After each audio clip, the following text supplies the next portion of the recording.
Hello. Hey, Brandy. Hi, how are you doing? I'm good. How are you? Doing good. Good. I guess I wasn't sure. I was a little confused because I saw that on the Zoom thing it said it was starting at 1:30, and I'm like, ah. I know, I had copied and pasted that from the one I made for my staff, and the morning Oh, was okay. at 8:30. And so when I changed it, It stayed it's 1:30. yeah. Oh, okay. No problem. Um, I was, I am recording it, and I had recorded this Ooh. morning's also, but I had to stop it from converting the file so that I could start recording this one. For any reason, if Oh, I'm not able to go back and finish converting that for my staff, is it okay if I share this one with them? absolutely. Yes. They're yours. You're in charge. They're yours.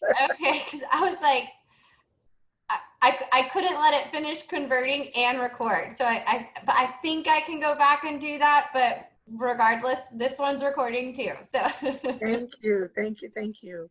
no I problem. appreciate it. And we'll give them a few more minutes just to get in Absolutely. after I think, lunch. You know, we're all, yeah. We'll probably have a lot of the ninja level. I'm sure we're gonna have enough apprentices, but I don't know if we're gonna have too many in the masters. But okay. but That's yeah. how my group was too. Uh-huh. I only had, I think, two people that were masters. Oh, okay, okay. Well, I definitely want to just be in all of them just to make sure that I know, everything that's going on. I didn't get to participate in any of the Canvas, the mission stuff. I mean, because I was sick, so I'm like, I can't do it for my staff if I don't know what all's going on. So I really appreciate you doing this. Yeah, no problem. And there was actually, I was surprised, quite a few of our teachers that stayed for all three, and there was a few that were ninja that stayed for masters, and Yeah. you know. But again, so the great thing is I'll just record it all the way straight through, so it's like one long video, and then Oh, okay. um, uh, we'll submit that for them. And just warn Perfect. you, the longer I zoom, the slower my computer gets. So Oh, wow. it just starts kind of getting bogged down. So it's just you have to be patient. I was Yeah, no I got problem. out of everything while we were on the break, and so hopefully it's had some time to rest. Oh, okay, okay. And I think I've let everybody in from the waiting list. We've got 1, 2, 3, 4, 5, 6, 7, 8, 9, 10. I think 10 people from your campus. 10 so far? Okay. So we'll go ahead and get started, and I'll try and keep an eye and make sure that if anyone's in the waiting list, I'll have them join in. Okay. Um, so this is the synchronous portion of the Blended Learning 2.0 that you're gonna do live with me. My name is Brandy Shattuck. I should have put my name on this slide now that I think about it, but it's weird that because it's not my staff. So my name is Brandy Shattuck. I am the new ITA at Woodlawn Elementary. Yay. Last year I was a reading interventionist at Dawson Elementary, and then for the 6 years prior to that, I was a third grade teacher at what was Wilson, and in the middle of that changed to Cock Wilson. So I was actually I got the year that we rolled out Canvas, I got to be one of the first people trained, and I have been a Oh, good. Canvas super user since then. So feel free throughout the year to text me or email me. I have tons of videos and looms that I've made over time, and I don't mind sharing them at all. Excellent. Thank you so much. Yeah, no problem. Excuse me, Brandy, is the check-in code CCISD still? For OmniTrack? Because I tried, it said invalid. yeah, It's not working. it's It's not not working. working. It's not Okay. working. But so what I told my staff is part of our, and I don't know what y'all are going to do, but part of our campus days, we're going to touch on OmniTrack a little bit, And the district is still working out some kinks with that. Okay. And my face is still washed out. The sun, it's like the time of day it comes in this window. But so right now you don't need to worry about checking in. We're going to all put our names in the chat, and I have this recorded. And then the district is going to leave everything that we were supposed to check in on OmniTrack open for 10 days after the training, so that we'll have plenty of time to get people that were not able to check in. They'll have time to get checked in. Just the normal district norms that we've been trying to go by, mute yourself when needed, and sign in the chat box, your name, content, and grade level. Keep your camera on and actively participate, and put your questions in the chat box. But sometimes while I'm presenting, because I'm going back and forth from a presentation to Canvas, if I don't respond to the chat, just shout out at me. We're not that big of a group, and so it's fine. You're not going to offend me or hurt my feelings. Oops, I did not mean to do that. So for the first little thing that we're going to do, it's a warm-up activity, and I'm going to ask some questions, and if that's you in the chat box, you type in, "That's me," and then I'll ask you I'll pick on people to ask a follow-up question. So our first one is, did anybody watch any good movies over the summer?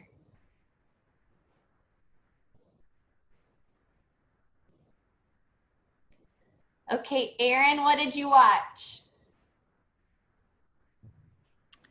I'm a Disney fanatic, so I watched Onward. I was super excited that they didn't delay the release, and they released it right to Disney Plus. And I think we've watched it about 1 million times in my household, and it gets me every single time. I know.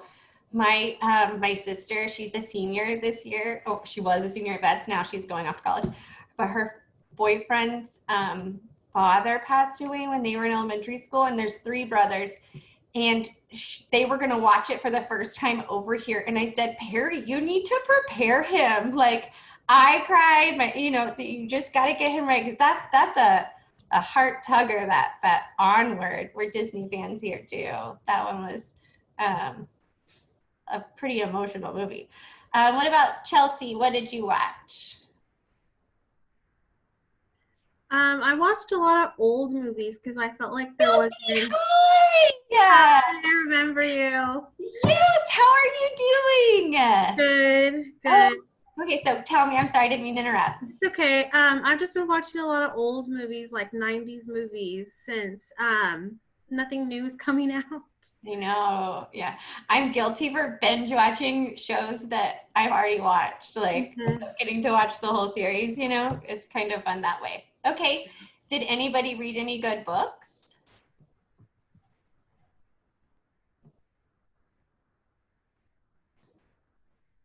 And Erin, you must be a fast typer. What did you read? Along with Disney, my polar opposite is true crime, and I am obsessed with true crime. And I read I'll Be Gone in the Dark, and it's a kind of tell-all, chronological about the Golden State Killer. Oh, so is that the book that's written by Michelle McNamara? Yeah. Yes. And they just started an HBO special with the same title, with the Paul Holes, who's a cold case crime journalist, and Karen Kilgariff, who is one of a co-host of My Favorite Murder. And if you don't like obscenities, do not listen to My Favorite Murder. But if you really like true crime in a comedy way, I would highly recommend that podcast. My husband watches that ID channel like all day long, and it scares me. I'm like, he's like, and they're plotting how to get rid of me or something.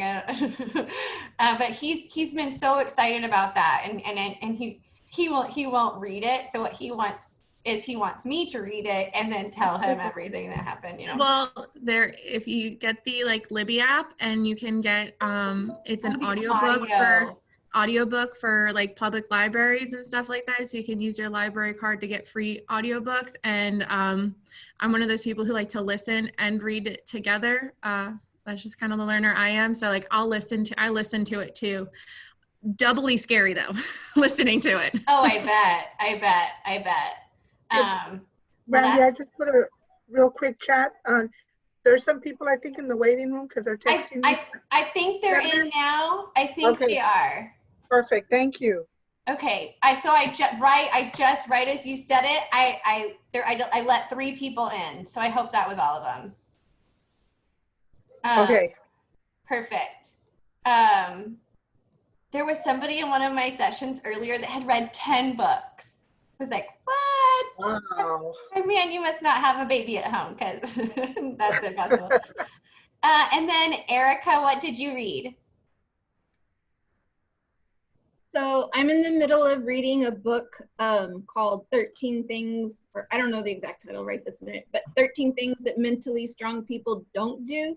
And it's a very interesting book. This woman's been through a lot of stuff, and it kind of is good for this time because it's kind of like, wow, if this lady can get through these things that happened in her life and still have a positive attitude and be strong, then anyway, it's good. And then a friend recommended a book, and I haven't started it yet, but I got it, and it's called Broadcasting Happiness. Oh, awesome. So we all need some positivity during this time. And I just admitted 2 more, okay, Deborah? Okay. Thanks. Okay, and then did anybody learn anything new this summer?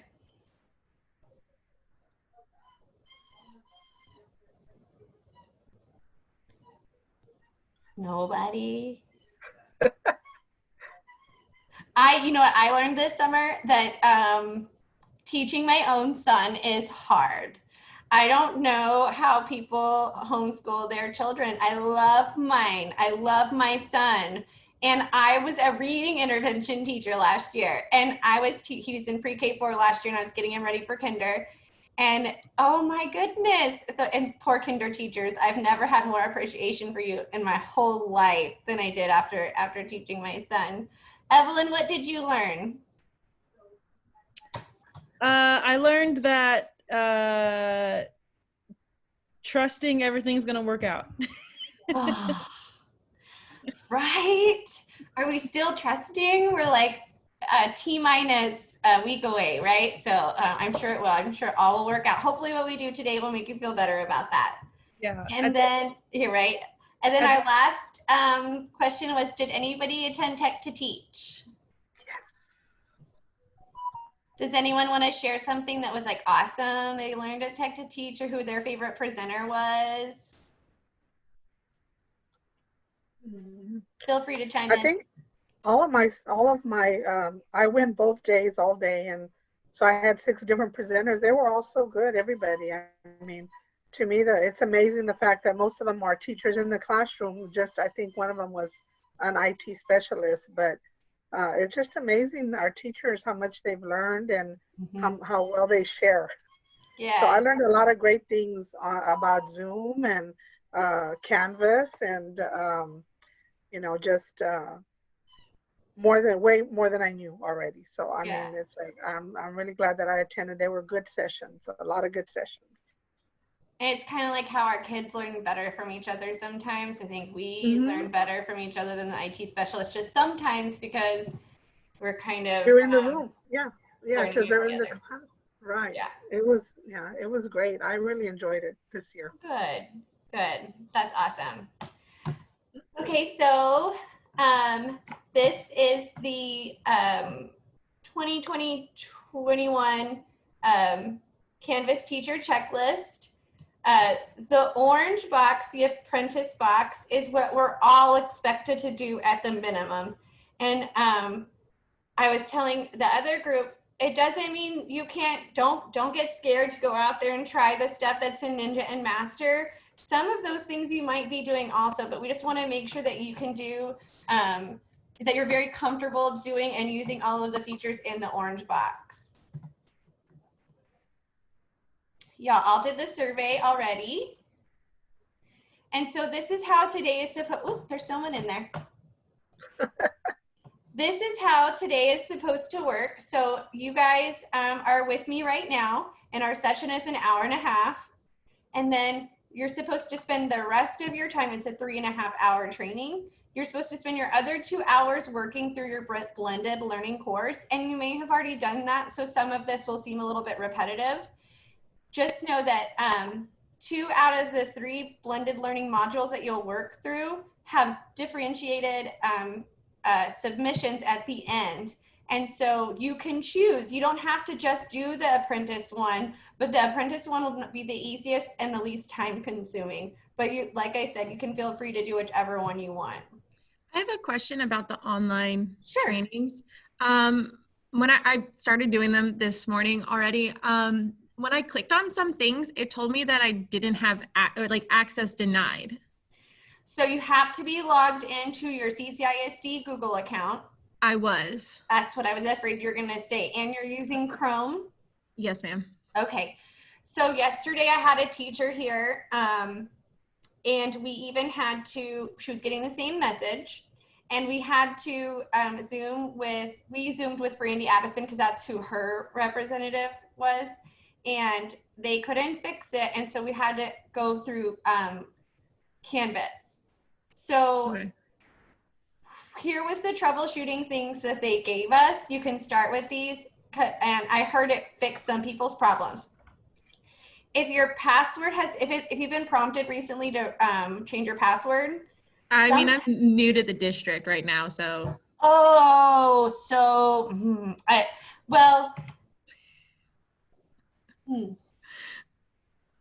There was just a few things, like, and I know it's been slow going, getting all my stuff up and running. Like it took, like, there's still some like IGs that I don't have access to. So I've been like emailing like the same person every day, be like, hey, I still don't have access. And it slowly has been rolling in. So like, I don't know if that's it, but like there were some things that I could not click on. yeah, Deborah, I would just make sure that Melissa knows, and so that she's just going to be slow to get her stuff turned in. Because yeah, as long as you're logged into your district your district Google account, you should have access to everything. Okay. Erin, what are you using as your username or your login for Google? I guess the short one. So you're using the E, do you have a middle initial? EMGAL, yeah. Oh, okay, all right. Just want to make sure, because a lot of times people forget, and when they think they're logged in, they're really not. They're logged into their own personal Google No, and I account. was using my school laptop, so I don't even have my personal Google on here yet. Yeah, so it's like you said, sometimes that stuff is slow to roll in. I've even had trouble with when I've changed campuses and they're changing things in the system. Sometimes stuff gets just like, it lags behind. Okay. And so I would just, work trying. as much as you can on it today. They're also going to, because some people couldn't do this today. They have trainings, like different positions. So they're going to, even though it says it's due today at 4:30, people are able to work on it all the way till the end of the day Friday. But just Okay. as long as Melissa knows and that you're going through it and you're trying to do everything you can, that they're going to be fine with it. Okay. Just email me, Erin, and let me know exactly what you're having trouble getting into, and that way I can let Melissa know. Okay, awesome. Will do. Thank you. And so when you're in there, you're going to see that there's 5 modules. 3 of the modules you'll work through, and that's the equitable access, the differentiated instruction, and the accountability and feedback. So you'll work through those modules, and then there's an activity to submit for each one.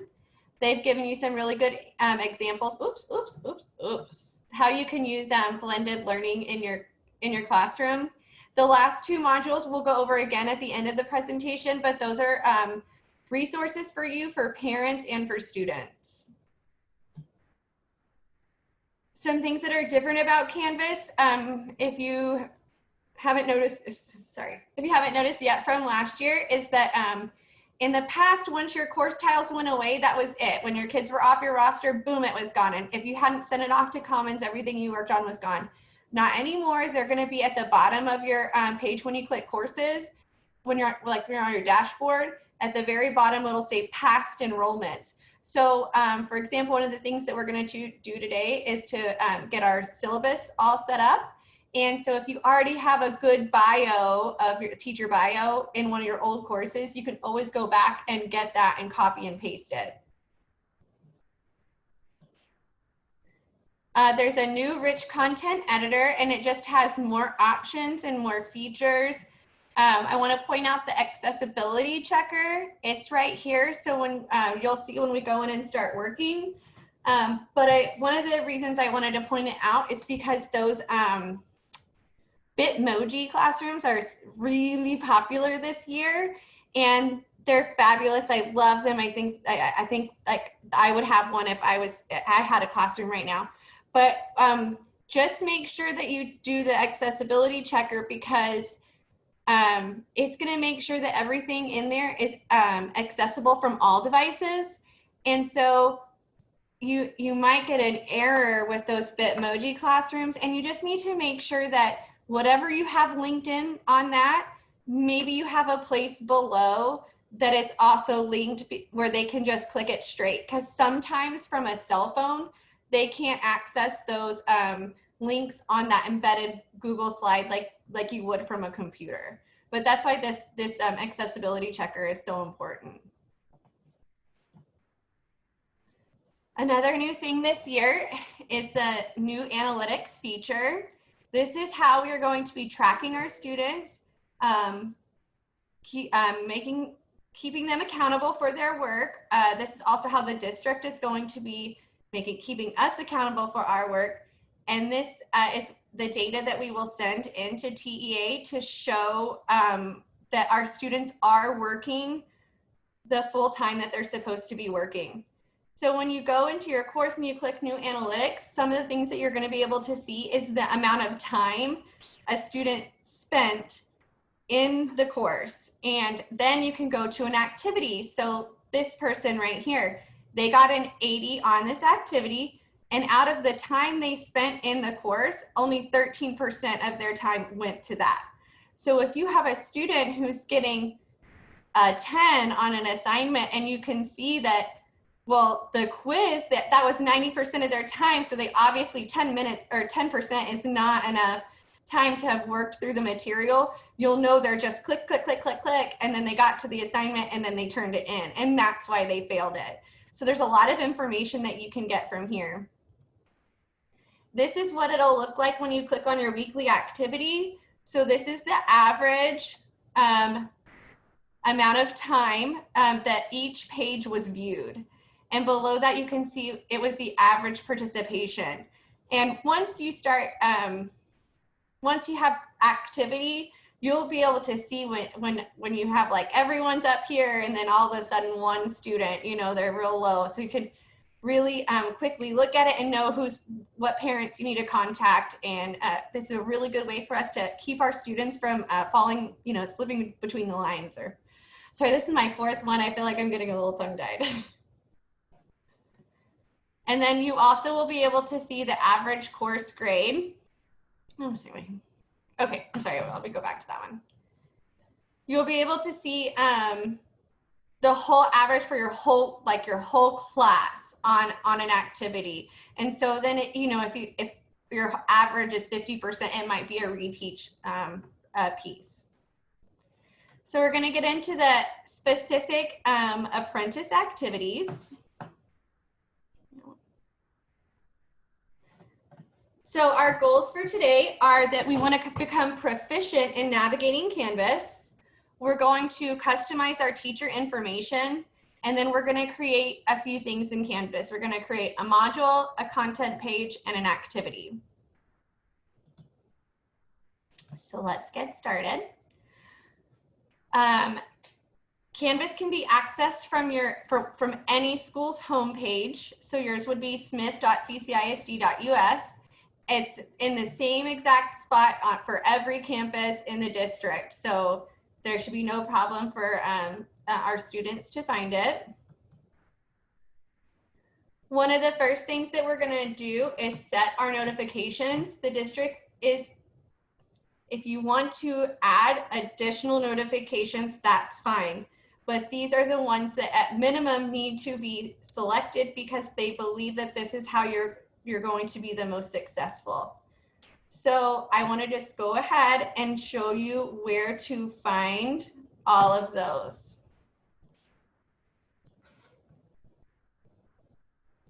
Oops.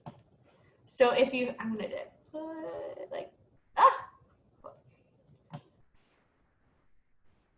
I'm sorry. Okay. So I had to create a course just for this so that it wouldn't be full of other content. Oh, I'm sorry. So when we're going to do the notifications, you'll click on your account, which is where your little picture is. And if you don't have a picture, I can show you how to get one.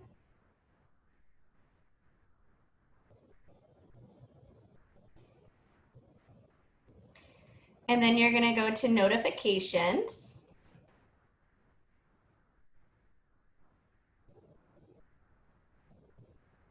Okay, so I want to kind of explain it to you a little bit.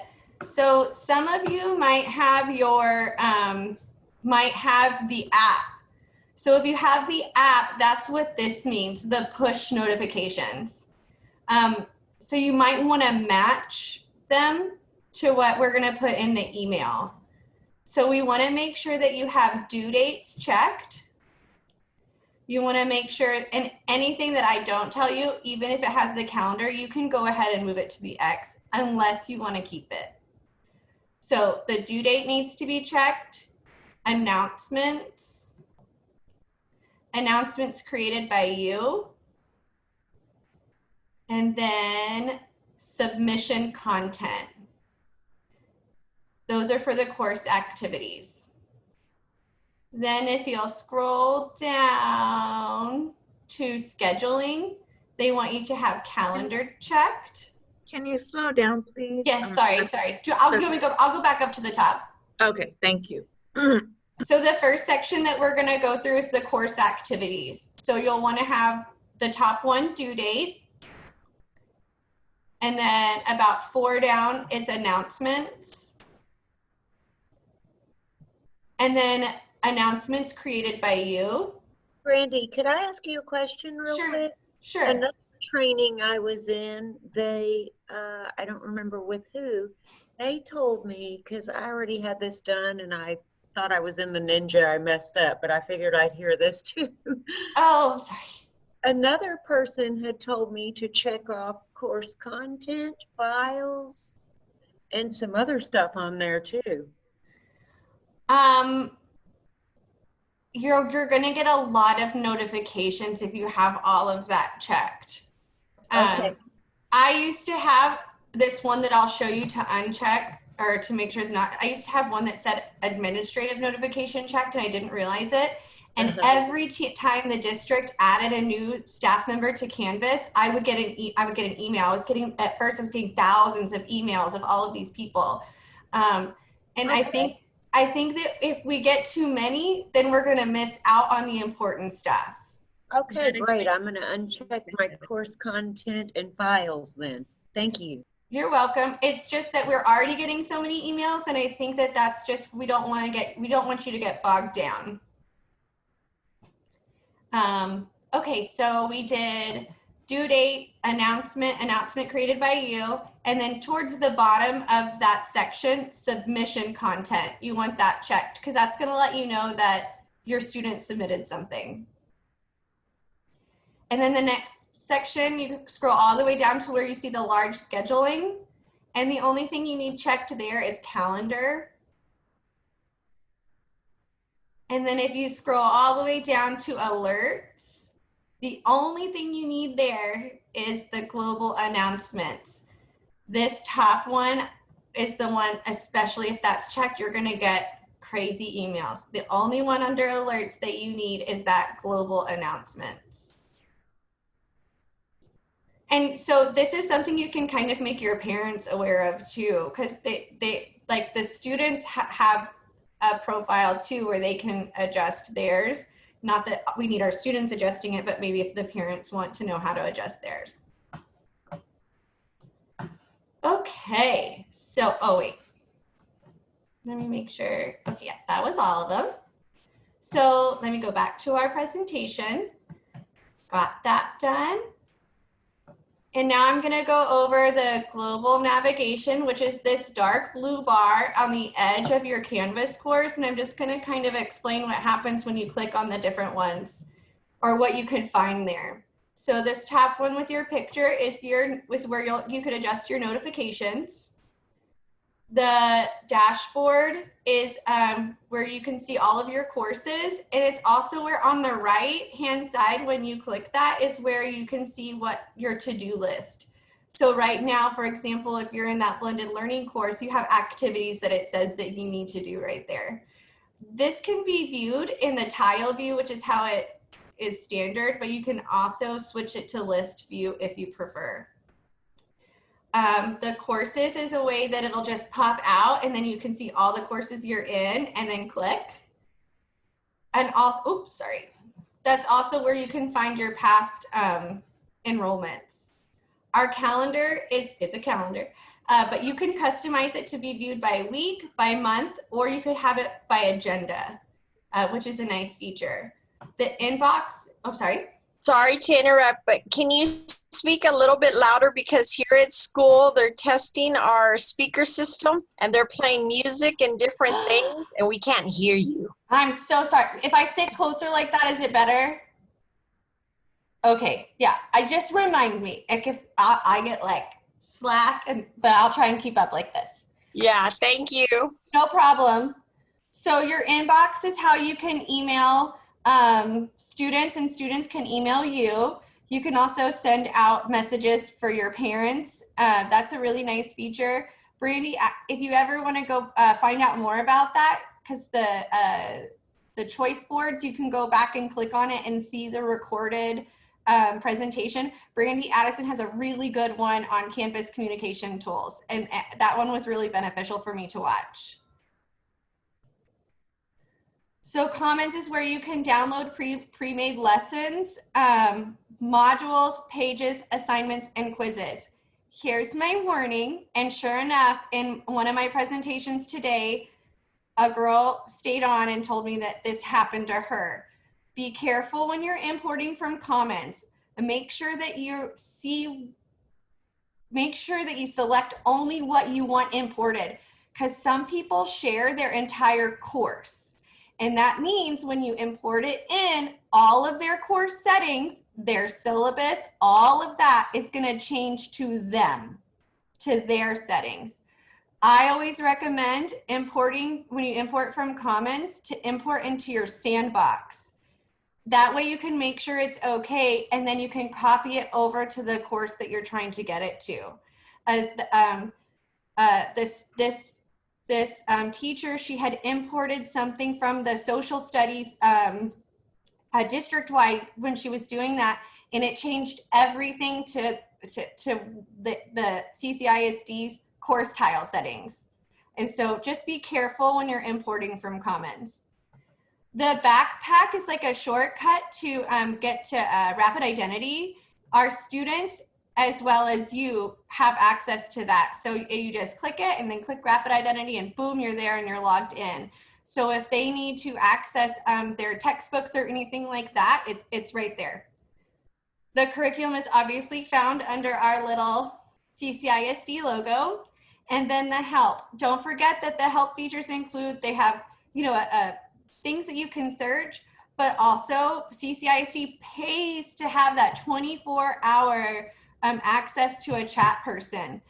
So like I said yesterday, we clicked on it, and you can even type in there like, I can't teach if you don't help me right now, and it puts you to the top of the priority, and they'll come in and they'll work with you. They're very, very patient.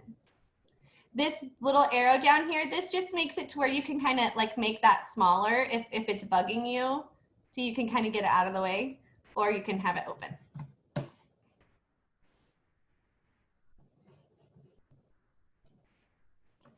Again, our curriculum is found where it says curriculum, and it has a little apple heart thing.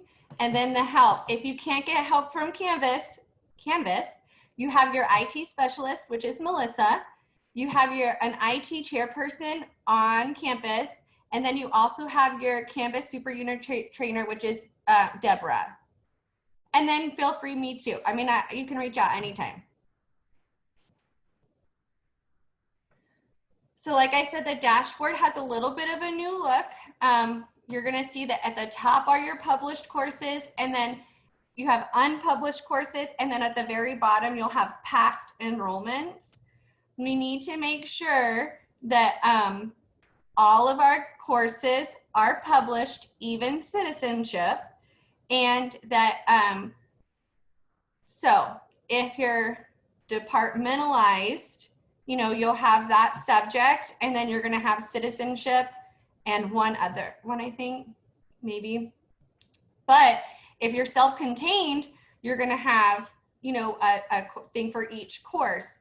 So everything that we do in the syllabus today needs to be copied into each one of those course tiles, and then they all need to be published. Is there anybody in here who is not able to see any of their tiles for this year?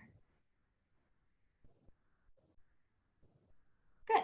They want you working in a live course, not your sandbox. So they want you to practice like actually publishing one of the courses that you're going to need to publish. So like we talked, I'm sorry. I'm sorry, Brandy. You just said if we were departmental, forgive the noise. I'm sorry. No. If we were departmentalized, you should see my language arts 05. I only have one section, but I teach it to 4 sections. Right. So you should only have, so what will happen is all like, so if y'all have 4 teachers or 4 groups of kids, all 4 of them will be in that one course. Testing, 1, 2, Okay. 3, testing. Oh my gosh, that is so loud. That's better than the Baby Shark song. Oh my gosh. Oh my gosh. Okay. So now just a tip. If you can go in, if you're departmentalized, and you can make groups out of those kids. So you can separate them into like group 1, group 2, group 3, group 4. So certain assignments like discussion boards, only the kids in that class will be able to discuss with each other. Okay, cool. Okay, so our next, we talked about, I showed you those slides for new analytics.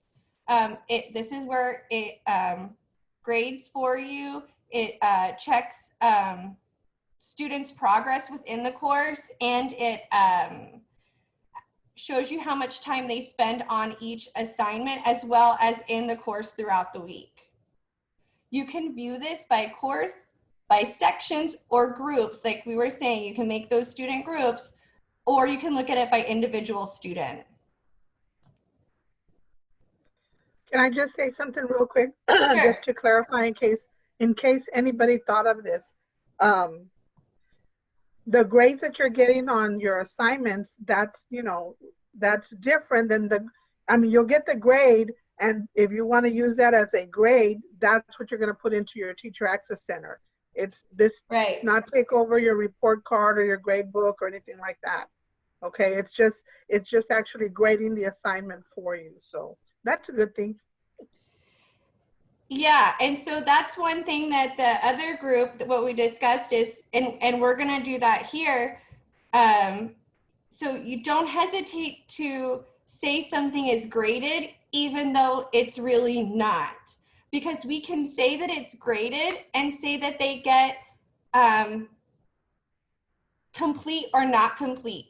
And so then it's a quick way for you just to be able to go and run that analytics and know, oh, Brandy, she didn't do that assignment, even though they're not really going to actually get like a number grade for that activity. Okay, so one of the first things that we're going to do for our course is that we are going to set our course navigation. This is going to be consistent district-wide. This is what the students and parents are going to be able to see when they log into your course. When you're working in your course, you'll still be able to see all of those other things. You'll know, I'll show you what I'm talking about in just a second when we get into the course. But we are going to have a home page, which is set to our syllabus page.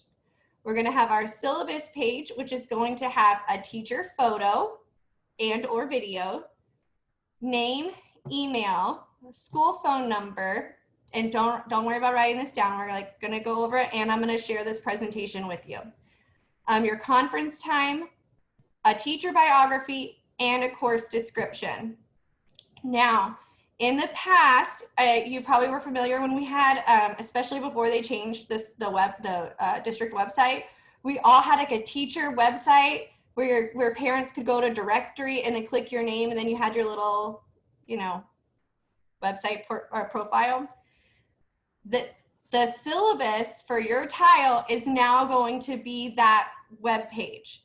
So if someone goes to, ccisd or smith.ccisd.us, and then they click on your name, this is what's going to come up, whether they have a login for Canvas or not, and whether they have a CCISD account or not. So we want to make sure that we're real careful about what we put on there and that they all are very consistent. Our announcements are going to be viewable for them. And then obviously the modules, because that's what our kids are going to be working through. Here's my tip about the syllabus. Once you make one, especially if you only have to make one course tile, great, then it's done. But copy and paste whatever you put in there to your profile. That way, if anything happens, like I said, importing from Commons, it's there. And also that way, next year when you go to set this all up, all you have to do is go copy and paste that, adjust the course description, and boom, you're done. Okay. My little tip. So this has to be completed today, but before we do this, let's go ahead and adjust our course navigation. So in Canvas, you're going to go to Dashboard. You're going to go to Dashboard.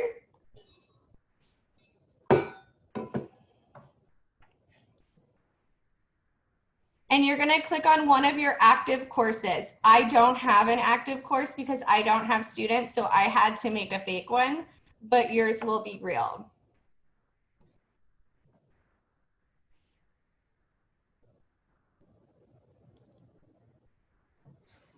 When you click on the tile, you're going to go down here. This is the course navigation, and you're going to click on settings. I'm sorry, Brandy. I can't hear you. Which tile did you want us to click on?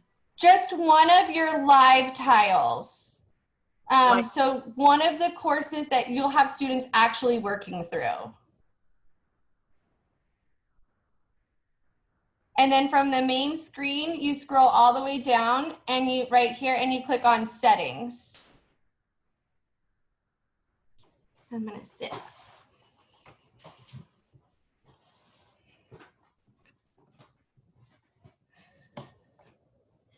Okay. From there, at the top, you'll see it says course details, sections, and then navigation. You're gonna click on navigation. So these are the only 4 things that they want selected. They say something like, hi, Sam, home, syllabus, announcements, and modules.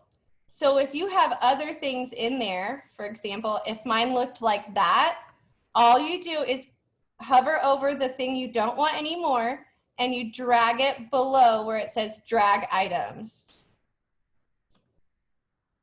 And again, you'll still be able to access all these things, but we don't want our students or parents accessing those things. So Brandy, I know like in some of the RLA curriculum, like a Nearpod might be embedded or a Mion might be like a link. So they don't need that on their navigation because it should be like in their module if we want them to go to it. Right, that's exactly right. Especially, and we're gonna go, my other quick. I'm going to share this video. In the Ninja level, we're going to talk about how to embed those Nearpods and activities like that so that they work with the analytics and that they get, and they work with SpeedGrader. But if the district has embedded it already, then it's going to work automatically. They don't need to go to that. Okay, thank you. And after you get it correct, make sure you hit save or it's going to go straight back how it was. Brandy, so the only ones that should be under course navigation are, you said HiSam, that's it? Yep, home, Okay. syllabus, announcements, and modules. Okay, got it, thank you. Okay. So now that we've done that, we're going. Sorry, Brandy. No. It's gonna take us a while to, if they're not up there, the other ones, we can do that later, bring them down to the bottom. Is that correct? Mm-hmm. The ones that we don't want, that Yeah, we you don't just click want to hide on them. it and drag it down. Okay, got it.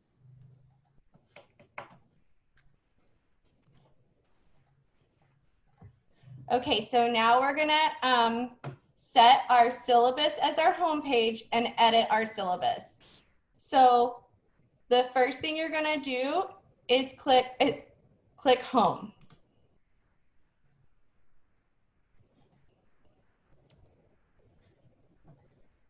Then right here on the right, the third one down, you're gonna click choose homepage. And then you will select syllabus.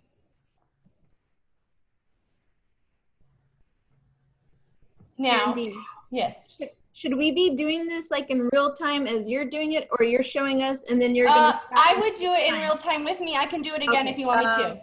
I'm so sorry, Brandy. I'm That's trying okay. real hard to follow you, but they are like screaming over this speaker, so I didn't hear where you said to go. I'm so sorry. That's okay. You're just Darla, gonna. do you have any headphones you can use? If you could hear how loud this was, Debbie, it makes it where I can't hear a thing. That's what I'm saying. Do you have any headphones that you could put on? Oh, good idea. Just while she's getting those, I wanted to tell you, even though syllabus, your homepage is set to syllabus, if you click on syllabus, these homepage options are not going to pop up. To get these homepage options, you have to click home. So if you're like on your syllabus and you're like, well, where was that thing she said? You have to click home for these features right here to pop up. This is where you're going to find your analytics on your homepage. Okay, oh, no, that doesn't work. Darla, did that not work?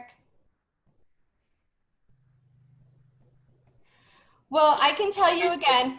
Okay, my headphones were broken too. I'm not having a lucky moment right now. I'm so sorry. Okay, so in your course tile, you're going to click homepage. And then on the side, you're going to click choose homepage.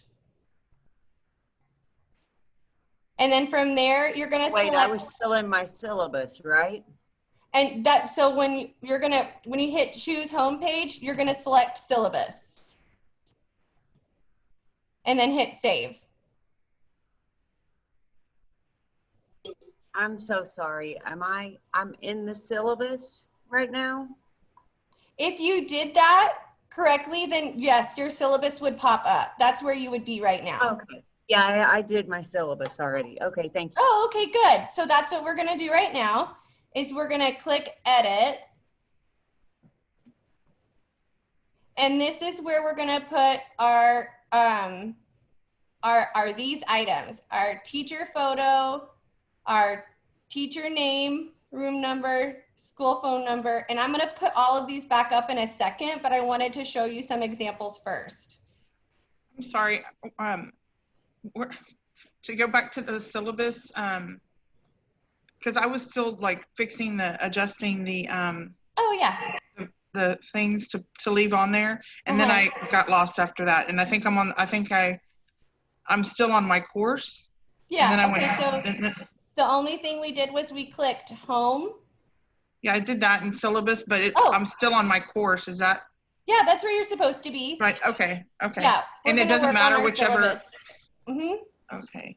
So I'm going to show you a couple of exemplar examples that the district chose. So you can see here how they organize. They have their name, their room number, their phone number, their email, their planning time, their biography, and then a course description. Here's a 4th grade teacher.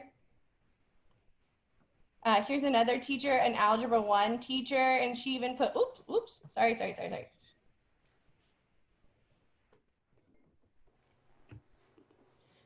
She put her Zoom schedule. This teacher is a kindergarten teacher, and so she linked in the modules that are relevant to that 6 weeks. Because, you know, sometimes our little ones have a hard time navigating it when there's all those modules, like when they click on it, right? So this way, her kids know where to go for that specific 6 weeks that they're working on. It's going to bypass it and drop it down so that it goes straight to those modules. So Brandy, then like those teachers that are wanting to use the Google slide as a class, their classroom, would they just embed it here on the syllabus? Yes, but it would Because probably, that's it their would just, navigation. you would, I'll show you where you would put it in the rich content editor, and then you Right. would put this stuff below it. Below it, and the district will be okay with the syllabus or the Mhm. biography being below? Okay. Yes. Yes, because in order for them to see that Bitmoji classroom, it has to be the first thing that logs it when they log in. Right. Mhm.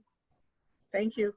You're welcome. Okay, so here's where you're going to, if you haven't already done so, this is where you're going to put all of this in. And so real quick, I'll switch over.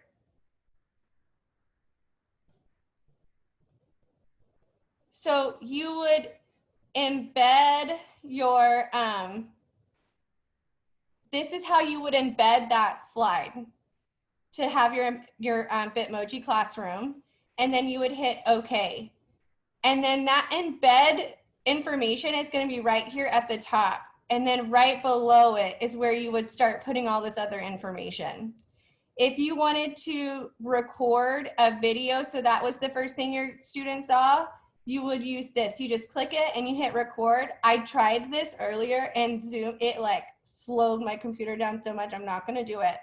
But you just click this, you hit record. If you like it, you know, and you just hit save, and then it will be embedded in there also. And so as soon as they log in, they'll see that video, they click play, and then they get to hear you talk for the first time. So I have another question. Sorry. No. So at least I'm not sure what the other grades look like. So, but for 2nd grade, for example, I'm in my like math tile. That would be my math tile. And they already put like a banner and they already linked each of the week's module. So would I put all of like my information above that, below that? Because they've already made it kind of pretty. Where would I put that information? Like my information? So when you go to your math tile and you click syllabus, it's already full. It's not full. Can I share my screen? Yes, I have to make you my presenter. But I know what you're saying because I sat in on that Go Math training the other day and I saw where they did that. They made it real, they already created a Bitmoji classroom, right? They didn't make a Bitmoji classroom. It just says 2nd grade, first 6 weeks, let's learn together, and then buttons for each of the weeks that are linked to the modules. So I just didn't know where like if I should put my information underneath or. I would just put it straight underneath that. So from their last entry, like go in and hit enter twice and then boom, put your information. Okay. Do you guys want me to give you about 5 minutes to edit that, or do most of you already have it done?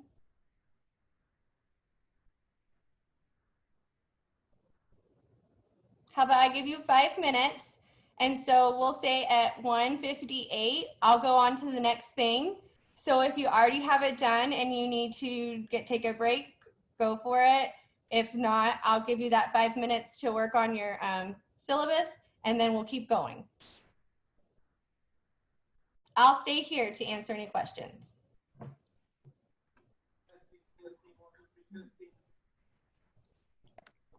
I had a question. Okay. I'm back on the, let me go back. At the course syllabus, I was trying to keep up with both, and what do I click on after it says course syllabus at the top so that I can get to the text part? You hit edit. Okay, that's what I thought. I was just making sure. Thank you. Okay. Brandy, for the course description, do they want, how detailed should we be? Let me go back a couple slides so we can see what Okay, these other thank teachers you. have put. All right, thanks. Like this 4th grade teachers from, oh, that's her. Oh, that's Yeah. her. Ah, sorry. The algebra one has a description. Okay, so let me, right. So this one right here, she says in Algebra 1, we'll be reviewing the standards in preparation for STAR. They need to bring their math notebook every day, so a little bit of like student expectation. And then this one, I can't really, I'm sure that they're longer than this, but I can't scroll down because they just took screenshots. Okay, and so we're putting that into the box for when we're adding our course description, is that correct? Yes. Okay. And so, yes. And so Okay. if you're self-contained, you can copy and paste everything you do in here and go post it in your next course. Just make sure that you update that, the course description so that it's not talking about ELAR in your math tile. Oh, okay, got it. So then let me put course description there. And just make sure after you're done that you hit update or it's all gonna go back to whatever it was before. And we have to put the headers like for course description, and I think they have headers for all of that. Do they? I think so. Yeah. Their example they do. Yes. Okay, got it. Okay, Professional I have a question. Okay. I think I heard you touch on it earlier, but when you edit your syllabus, your toolbar is different than mine. Yes. Is there a way So they that I can- they updated that rich content editor. Yes, And so there- you guys are working in live pushed out courses. So yours all probably are the updated one. And mine is the old one because it's like a fake course that I created. And so I don't think that it has the updates on it. Okay, thank you. No problem. I have a question. Randy, I have a question too. Okie dokie. I haven't put my picture on my syllabus. I want to know, how do you put it in that navigation, the global account, and how do you put it into your syllabus, your picture? How do you? Okay, so let me see if I have a picture on my desktop real quick. Oh, I do. Okay. So let me get back into, I'll show you how to do it in the syllabus, and then I'll show you how to do it for your profile. It's super easy.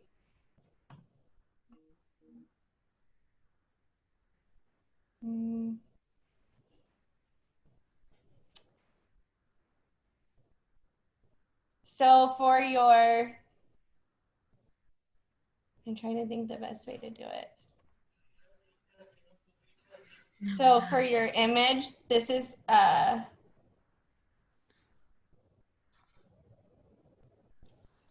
you'll need to have it, y'all's looks different than mine though, right? Hold on one second.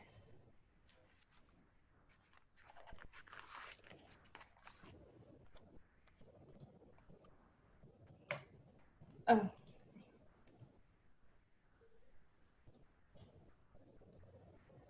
So to do it for this, for your global navigation, you just click on the spot where your picture is. You click profile. And then do you see when I put my finger over my picture, that little pencil comes up? Yes. Okay, so when you'll click that, and then you can upload a picture. And then, you know, you could also just take a picture if you wanted to just like smile, you know, and do it that way. Now, for our syllabus, let me get back to the course.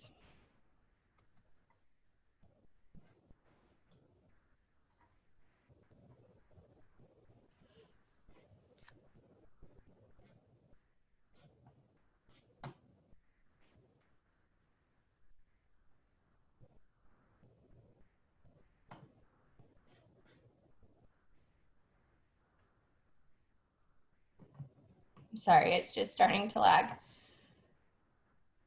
I just am trying to think of the easiest way for you to do this.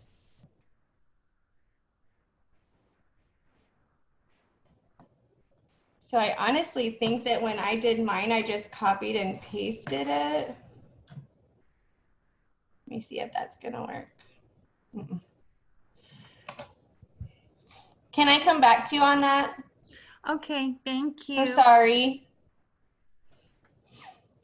And my question was, Oh, I can help you now.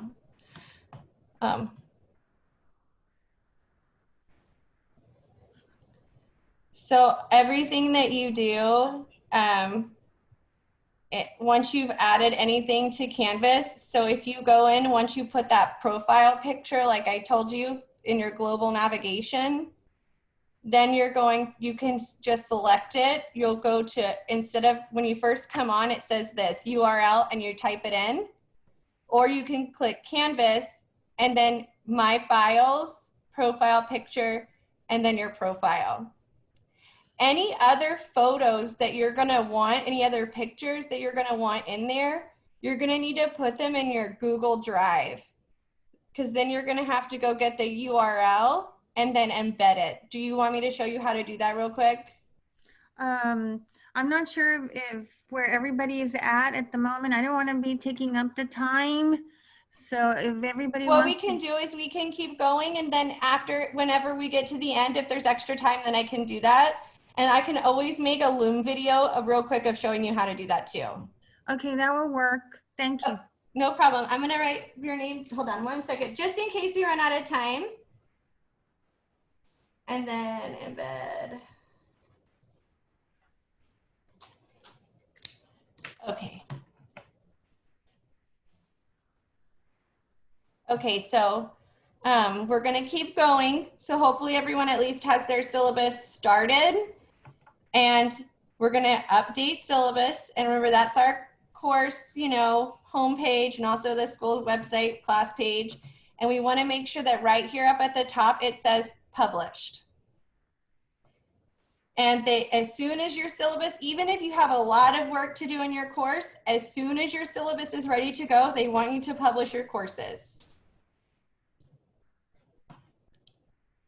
Ooh. Oh, I have a question there. Sure. So when I'm sorry. I press, Wait. Go ahead. I'm sorry. No, it's my computer. Go ahead. When I press publish, am I only publishing this syllabus? So the course will be published. So the course will be published, the whole course. So they'll be able to see your syllabus, and they'll be able to see the modules, and they'll be able to see any assignments that you have opened. But they don't nothing see should the be opened yet sandbox. because school hasn't started yet. Yeah, they don't see the sandbox or any of that. Oh, no, none of that is published. Okay, and so they want us to publish this even though we don't have anything in there as far as plans go. Right. They want it published so that that syllabus will link to the CCISD website, and they'll already be able to find, the students will be able to find you. Okay, I didn't know that. Okay, thank you. No problem. Okay, here's my question. I'm sorry. That's okay. Before you move on, I'm sorry, Ronnie, but just, is it normal for the librarian to not see the word syllabus? Like, No. because I don't have anything that says syllabus. No, everybody, because I mean, I'm I mean, I'm an ITA. I mean, everybody should. Mine looked the same when I was a teacher to a reading interventionist to now that this is how they should all look. Okay, so if I don't have syllabus, I contact somebody? Don't get off when it's over, and we're gonna go and look at one of your settings. But Okay.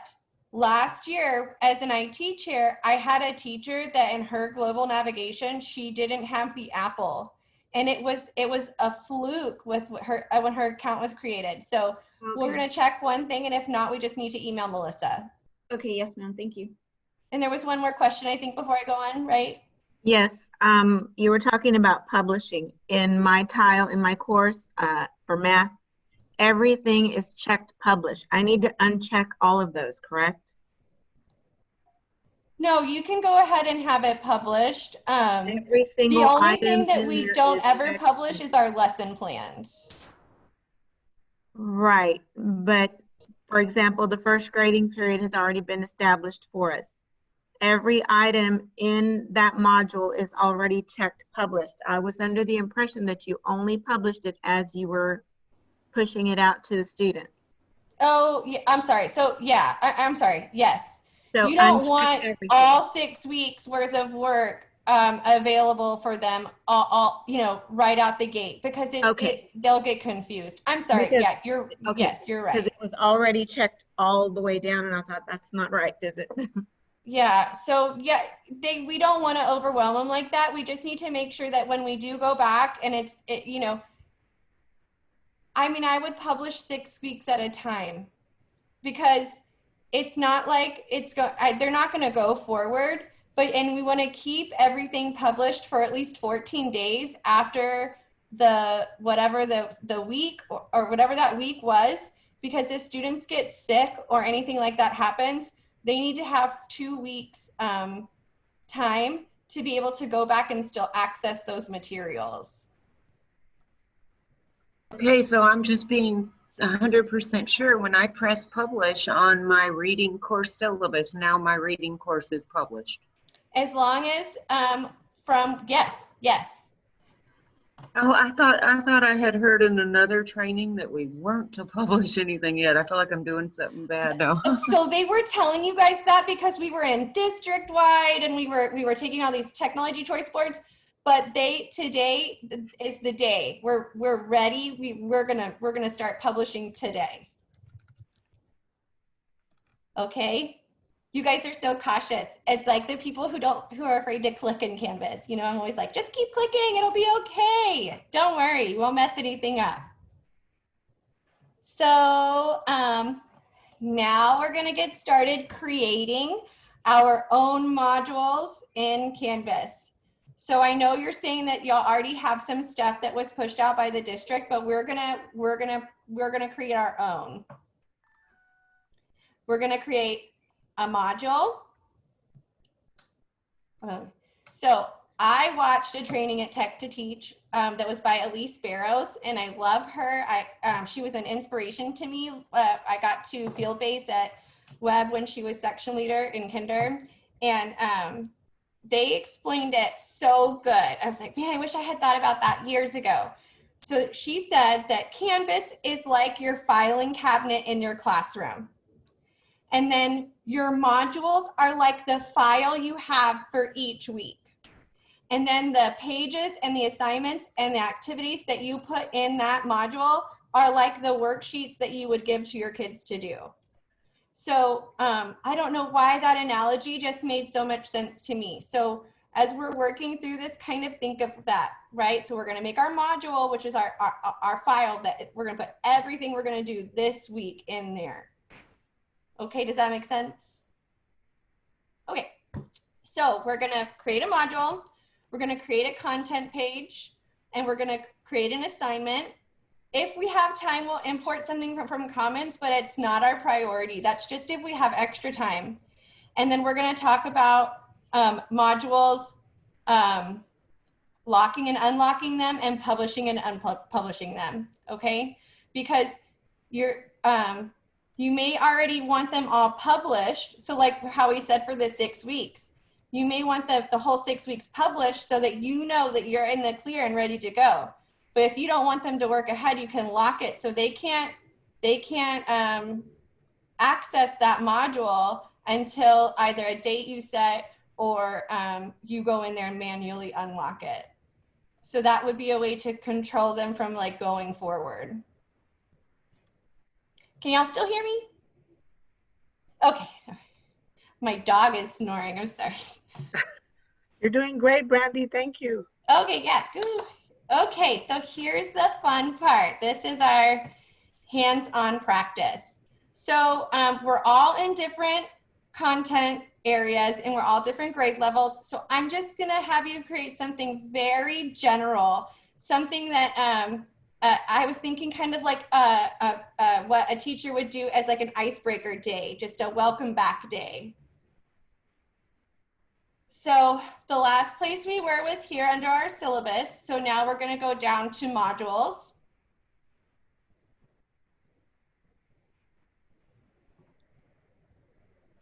And this is from my other training.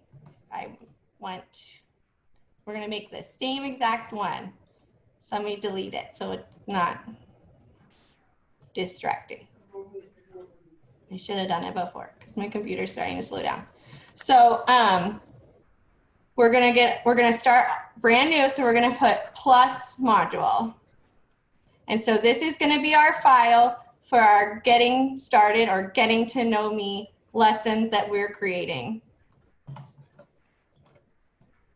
So since my other one I called getting started, I'm gonna call this one getting to know me.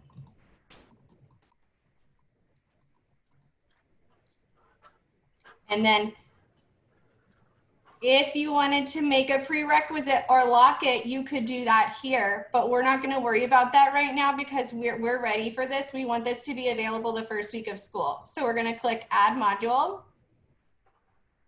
Brandy, could we practice this in our sandbox versus our reading page? Of course. So the part where we made your syllabus and all of that, they wanted you to do that in a live course. But this part, if you want to do it in your sandbox, that's fine.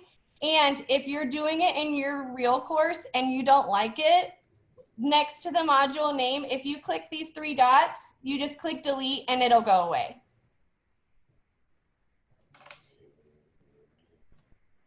Okay, so here's my module, getting to know me. It is not published. I'm gonna go ahead and publish it. I always just publish right away because that way I know that it's done. And if there's something like my lesson plan that I wanted specifically unpublished, then I'll worry about that. But I always just, when I create it, I publish it. It's just kind of like my check and balance system. So this is our file. This is what we want our kids to do this week.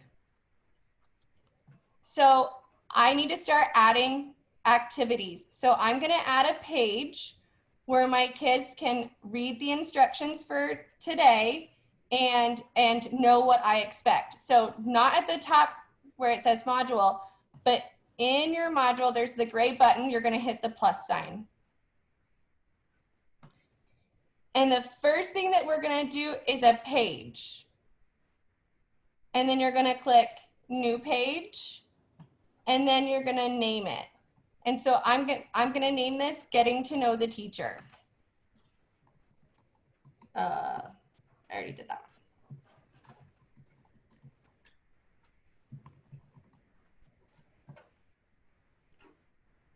And then once What are you doing? I'm sorry? Yeah, they weren't here. Oh, sorry, I didn't know. Once you have a title, then you hit add item. So you can see it's not going to automatically be published. You have to publish it. To edit what is on that page, you'll click on it.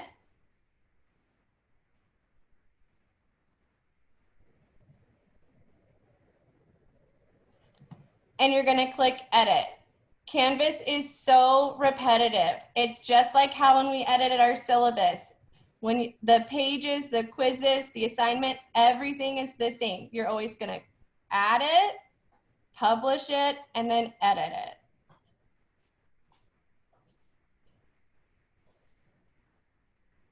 And it's just thinking.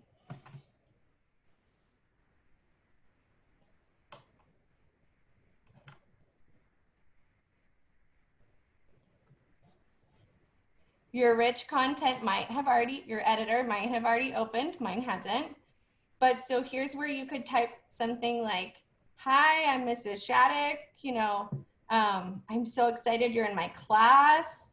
And even if you didn't want to type it, you could record a video of yourself doing this, of an introduction, or you could do both, depending on what your style and what grade level you are. And then at the end, because what the assignment we were going to do is have them introduce themselves back to you. So just say, on the next assignment, click next, and you're going to introduce yourself back to me. So I'm going to type in like, hello, nice to meet you.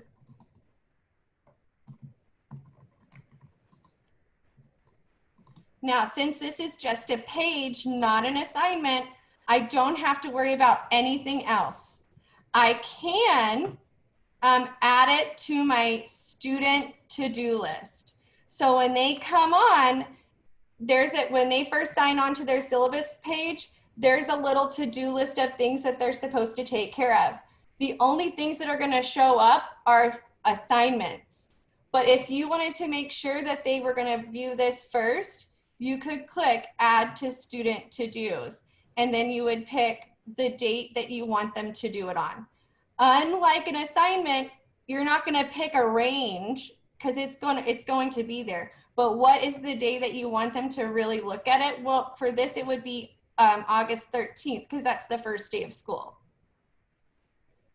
After you choose your day, then you go down and you hit save.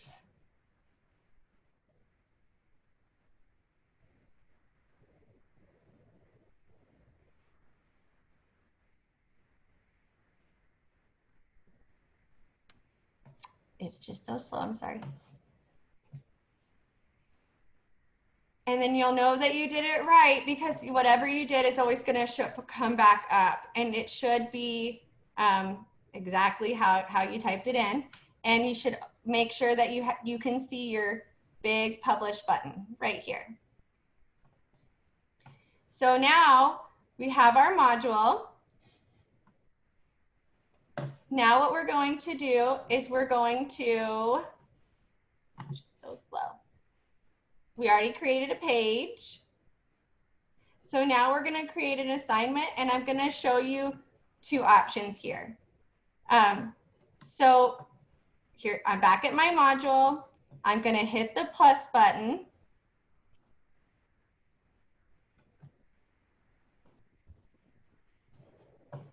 And I'm going to put new assignment, and then I'm going to call it student introduction.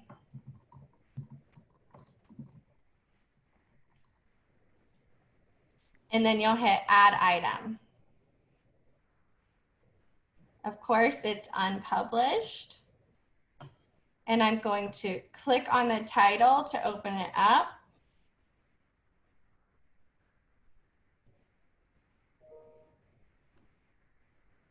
And then I'll click edit.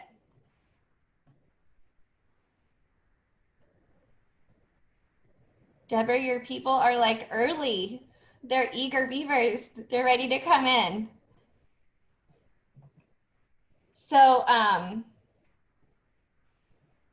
once you're in here, hopefully your rich content editor already opened up, and you could type in an instruction. You would say, introduce yourself back to me. And then you could have them submit it straight to you.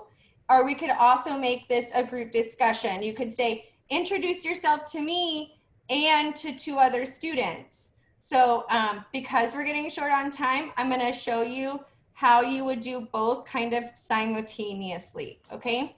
So right here, I'm going to give them their instructions. I'm going to say, introduce yourself, right? Now, I want to be able to know who did it. I'm obviously not going to take a grade on this, but I am going to say that it's a graded assignment, but I'm just going to say complete or incomplete. Randy, one of the teachers that's in the waiting room, she got kicked out. Which one? Is it earlier, Becky and or Darla? Oh, Darla. Well, Becky's my principal. Oh, well, I'll let her in then. Yeah, you can let her in, yeah. Sorry. I was just like leaving her in there. It's like, She's like, stay here, hold on. Okay, so it's gonna be, so this way, as long as we click complete, incomplete, that way we'll be able to use that speed grader, we'll be able to use that analytics, and we're gonna know right away, whoa, it's Friday and, you know, Susie still hasn't even done the introduction. I need to call her mom right away. So this just makes it so easy for us to track our students. Now, if you wanted it to be a group discussion, this is where you could say group assignment. If you want the submission just to come back to you, then you're just gonna have it to you, okay? And then you'll say allow self sign up. That just means that they don't have to be assigned by, that means that you don't have to go in and assign them a group. Just everyone will be able to do this. And then you'll hit save. Oh, and you can just say all. I'm sorry, you'll have to type a name. So you can say all, allow them to self-sign up, and then hit save. Now, again, if you're not ready for them to use the discussion forum yet, just don't do it like that. Just leave it a regular assignment and have it just come straight to you. You can require peer reviews, and so that means that it wouldn't say completed by their name unless they had gone and commented on two peers or one peer. We're gonna assign it to everybody. So we want the due date to be the first day of school, right?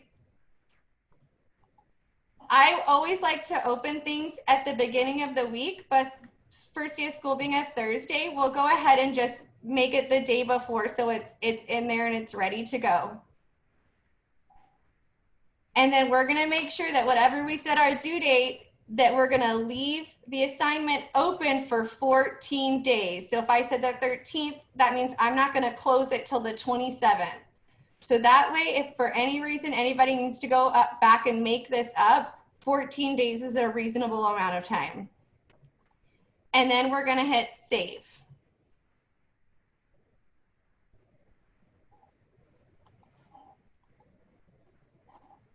And so then you should be able to see now that this is our assignment, it's gonna be, they're gonna introduce themselves and it's not worth any points. This is when it's gonna open, this is when it's gonna close, and it's published. So if we go back to our modules, you'll see now you have a module for them to get to know you. You have your content page, which is where you're going to introduce yourself to them and give them the idea that now they're going to introduce themselves to you and or the class. And you have your student discussion assignment right here, which will all show up in the analytics, whether they did it or they didn't do it, you'll know right away. I have a question, sorry. Sure. When I chose when it's available, it says unlock date cannot be before term start. So I'm sorry, my course is a fake course, so it doesn't realize that the first day of school is the 13th. So you'll have to choose that it opens on or after the 13th. It's because you're working in a live course and mine's a fake course. Even when I put 13th, it still doesn't let me. Yeah, mine doesn't either. Oh, see, my people earlier, it was just as long as they didn't pick the 12th, it worked. What time do you have it? Oh, is it too early? 12 a.m.? I don't know. Maybe if you put That's 8 a.m., it will publish it. What about Julie Howard? Is that someone I need to let in now, or is that you think they're for the next course? Maybe the next. That works. Deborah, you think Julie needs to come in now, or? She's in the next. I can text her because this is in the middle of a course, so I don't think. Yeah, we don't end until waiting for the next one. 2:30, I think. I think it's 2:40. Oh, yeah, they start at 2:40. Yes. Okay. Yeah. So now we have, oh, did that work when you changed the time? Aha. So that's what going forward, you know, that won't be a problem. It's just that that's the first day of school. Okay, so now we have, we're getting started. We have a pretty good little module here. We're going to introduce ourselves to our students, and our students are going to introduce themselves back to us. So let me go back to our little presentation. So Commons, I'm going to show you how it works, but we're not going to import anything because we just won't have time. So on your global navigation, you'll click Commons. And here you can search by TEAC, you can search by grade level, you can search by content area, or you can search by name. This is how my team, when I was a third grade teacher, this is how we shared our lesson plans. So I was the math planner, so I created all the math modules, and then I would send them to Commons, and then my teachers would go and they would grab them in. And that way, all of the features that I embedded in those modules, everyone can use them. Whether it was a number rock video or a homework assignment or a class discussion, they all were embedded in those modules. So when I sent it to Commons, my team was able to go pull them out. So I'm just gonna type in Shattuck for an example, just because that's mine.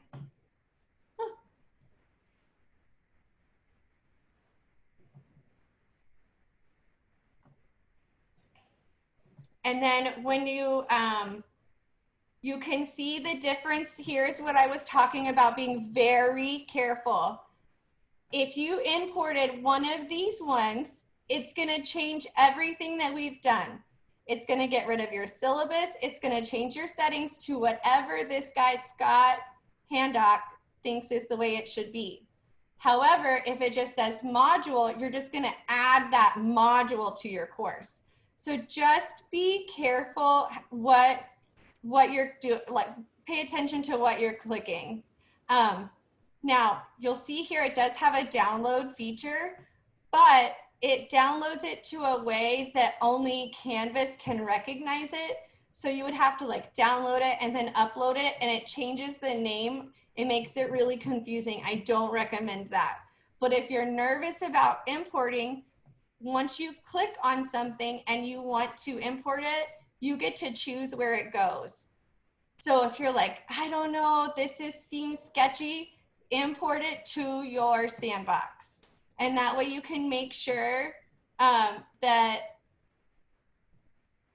see here, this is what I'm working in. I can do the district-wide, this is the course that we're practicing in right now. I could do that and just hit import course and import to course. And so now it'll be back in that module that we're working in. If you go straight into the module and you don't see it, don't think that you did it wrong or you need to do it again. Sometimes I've had it take up to an hour to import something into Canvas. So just give it a minute, it'll get there. But that's how you import from Commons. Did you say, Brandy, I'm sorry, did you say you imported to your, I was trying to get there. Oh, I would say import it to your sandbox. Okay. So just that, because it's real easy to get stuff from your sandbox to your course. But that way you can make sure that everything that you worked on doesn't get lost. Okay, let me go back to our little presentation. Just another little quick note. I think every time you import to Commons, just remember that everything that you import is at the very bottom of your course, right? Yes. Okay.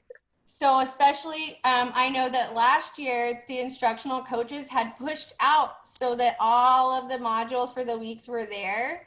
And so when you're bringing something in, or when you're creating a module, it always goes down to the very bottom. Okay, so just to review, today we practiced navigating, or we learned how to navigate in Canvas. We customized our teacher information, and we practiced creating a module, a page, and an assignment in Canvas. I have my note that you want a video. It's Miss Solis, right? That you want a video on how to do that, the photo. I will make one.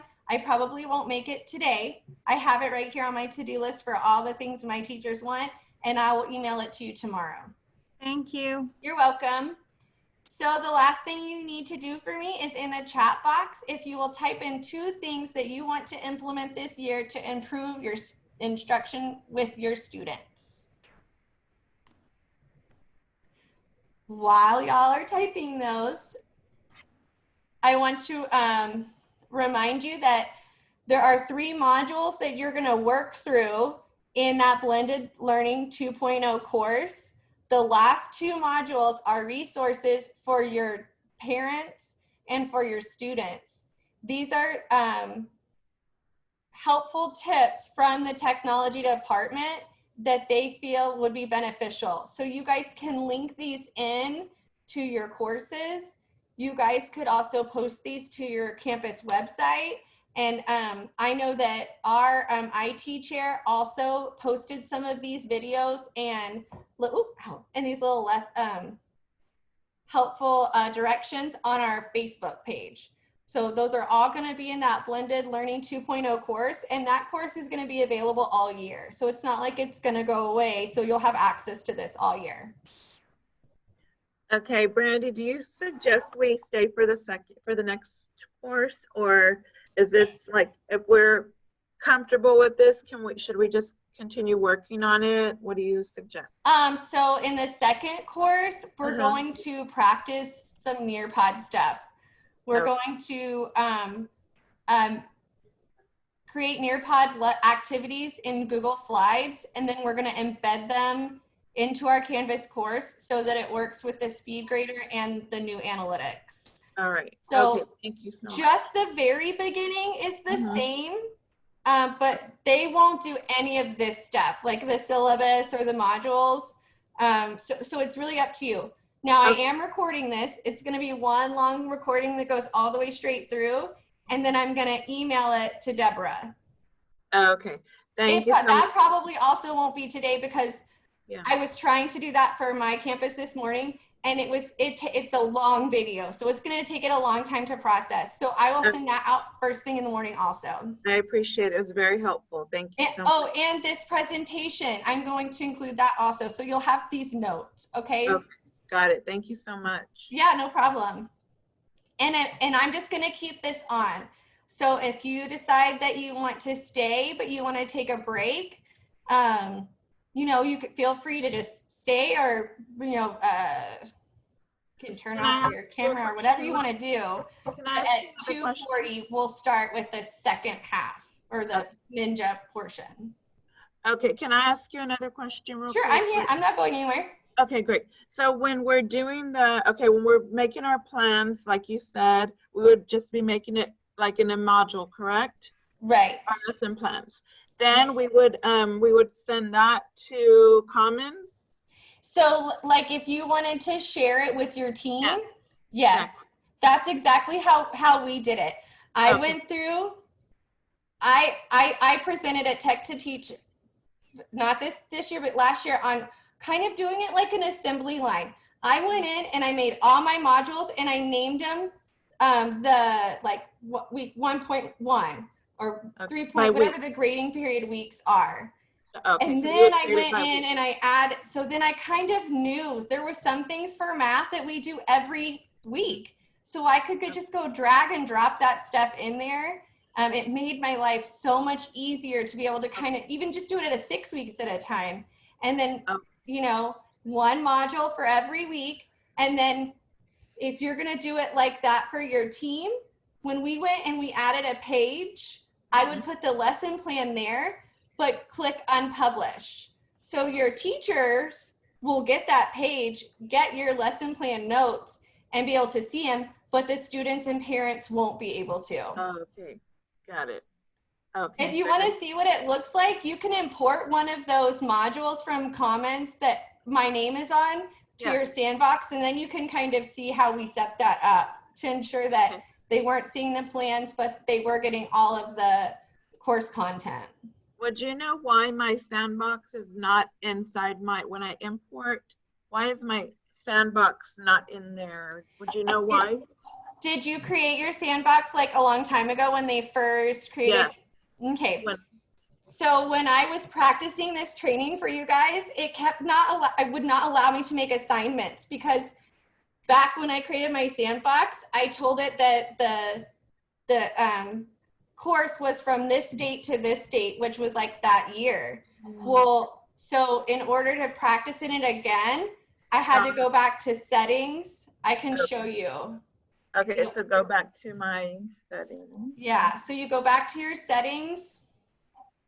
I'm trying to think since it's being slow. Here's my sandbox. I couldn't even do the training with my sandbox because it's over. I've done too much to it. I've done too much. So then you'll go down to where it says settings down here. Yeah. Yes. And then I think on that first page, it says something about course length. It's opening.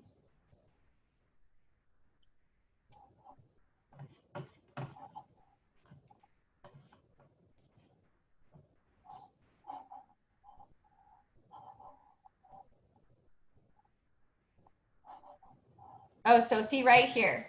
See, I had originally, and I see I never even changed it. I have this course ending on June 28th, 2018. So it's not going to let me import anything else into it. Now, if I wanted to go and make it to where I could do that, I had two options. You can do that, or you can make another course, and call it Commons and always import to that Commons course. And that way you'll know where all of that stuff is. Okay. Got it. Thank you so much. You're welcome. I just had a quick question, basic Sure. question for clarification.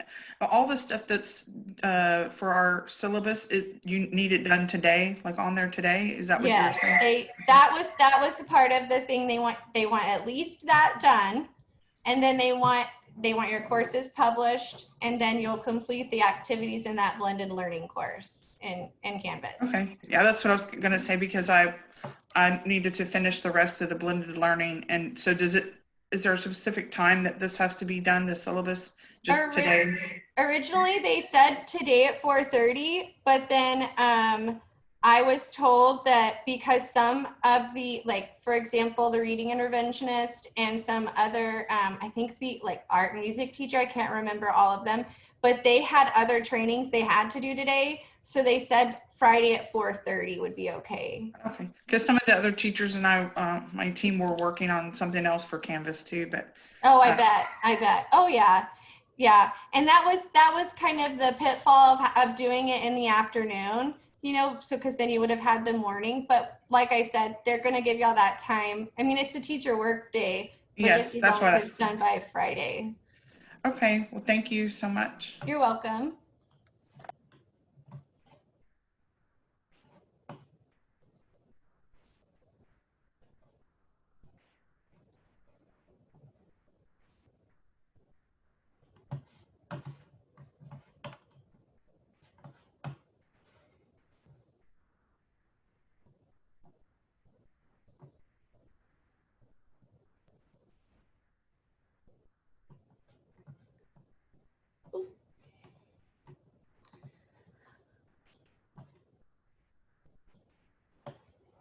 And if you're staying, I'm just going to go fill up my water and I'll be right back.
So, do you need to go potty? Nicholas, come on.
Okay, it's 2:40, but we'll just give them just a couple more minutes to see if anybody else hops on.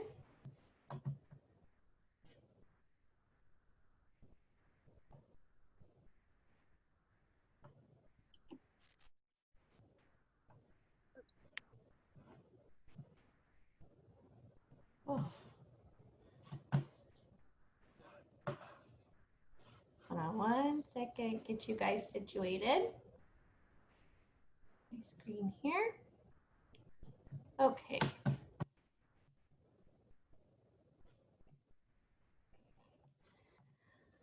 Okay, so this is our Blended Learning 2.0 synchronous portion of the district-wide technology training.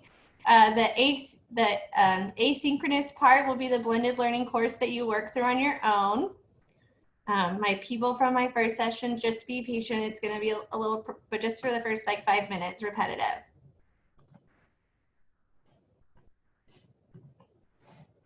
So this is me, Brandy Shattuck. I'm the ITA at Woodlawn. This is my first year as an ITA. Last year, I was a reading intervention teacher at Dawson Elementary, and then my 6 years before that, I was at Wilson and Cock Wilson Elementary as a third grade teacher. And you have to be patient because as the Zoom meeting goes on longer and longer, my computer starts to lag a little bit. So I'm trying to pre-open some things so it'll go a little bit faster. So just during the course, make sure that you mute your mic, but feel free to hop off your mic and join in at any time. Make sure to sign in on the chat box, your name and your content area so that we can have that as our sign-in sheet since OmniTrack is not working for us to sign in for this right now. Try and keep your camera on as much as possible, but I understand if you need to step away. And if you have any questions, put them in the chat box. And during the course, if you notice I haven't answered your question, I start to move on, just unmute yourself and say something because it's sometimes I forget to go back and look at that chat while I'm in the middle of the presentation.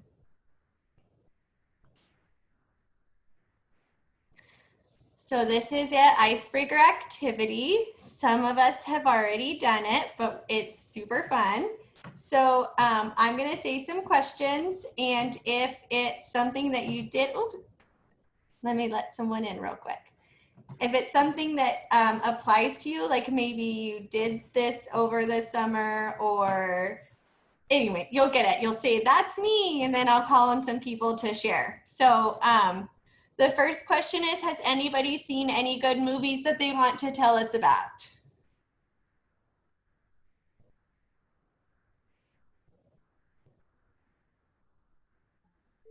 I watched Hamilton. So how was that? It was awesome. Oh, I see. That's on my list. I really want to see that. Turn on closed captions so you can see what they say. It was a little too fast for me, so I had a hard time understanding all the very quick songs. Oh yeah, I bet that's a lot good of history. It was really good. I'm a history buff, so it was really cool. Awesome. Yeah, I keep seeing that on that Disney Plus. Not something that my 5-year-old's willing to sit down and watch with me yet. So I've been just been trying to kind of save it. Getting all these trainings done. You would think I could stay up and watch something. Oh no, I'm like passed out every night. What about, has anybody read any awesome books they want to share with us? I've been Netflixing too much this summer. I know. So I took 3 courses. I took 2 courses the first summer session and 3 courses this second session. Oh all I've had, scholarly articles are the only thing that I've read all summer. Nothing for fun. So I'm hoping to get back into that pretty soon, but I just haven't had the time. What about, did anybody learn something new this summer?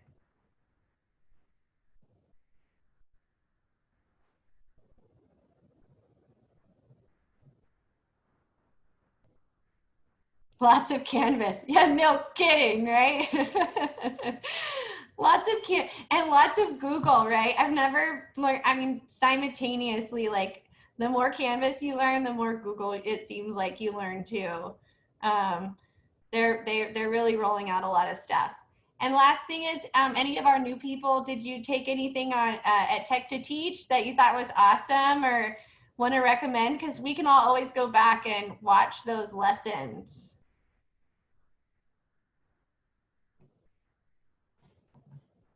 I know there was a really good Zoom one. I keep hearing that. The Nearpod for Newbies. Who was the instructor for that, if you don't mind me asking? If you remember, Gabby. I have to look it up because I actually want to watch it again. It was a lady, but I can't remember her name. It's in my other notebook, but she was awesome. I'll find it and I'll send it to you. I'll find it and I'll send it to you, Brandy. I also recommend Dennis. He's one of the IT specialists. He does a really good job with Nearpod. Like, I thought I was a Nearpod expert. I thought I knew everything there was to know. And I sat in on his newbie course and I learned something. So that I like those Nearpod courses. So Dennis, he's a really good presenter with that. And luckily, y'all are here. What we're going to work on today is Nearpod. So that's exciting. So we'll keep going.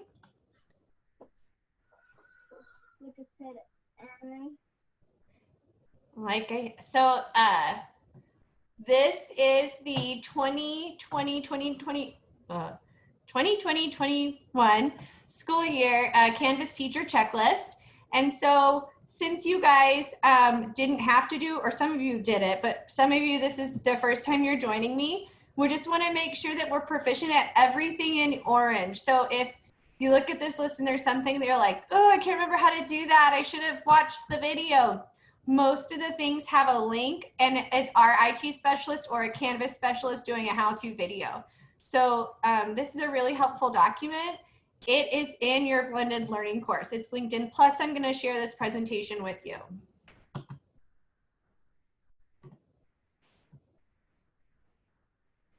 We all already did the survey. So the way that this is supposed to work is that you're going to be with me for 1 hour, and the other 2.5 hour portion of your training will be in the blended learning course that was pushed out. Deborah emailed you the link to that course.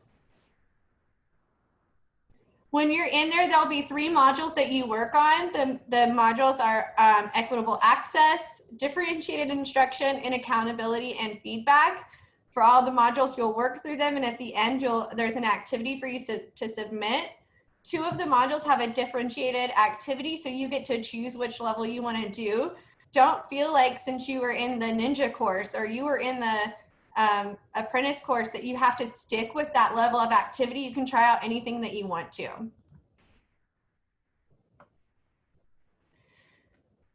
So one of the things that's different when you log into Canvas is that your old courses are now going to be there for you to be able to view. So you'll see 3 sections of courses when you log in. The top course will be your published courses. The middle section will say unpublished courses, and then the bottom section will say past enrollments. So if there was anything that you created, for example, your syllabus or your bio in one of your old courses and they used to just go away, now you can go back in there and copy that content and paste it in your new courses.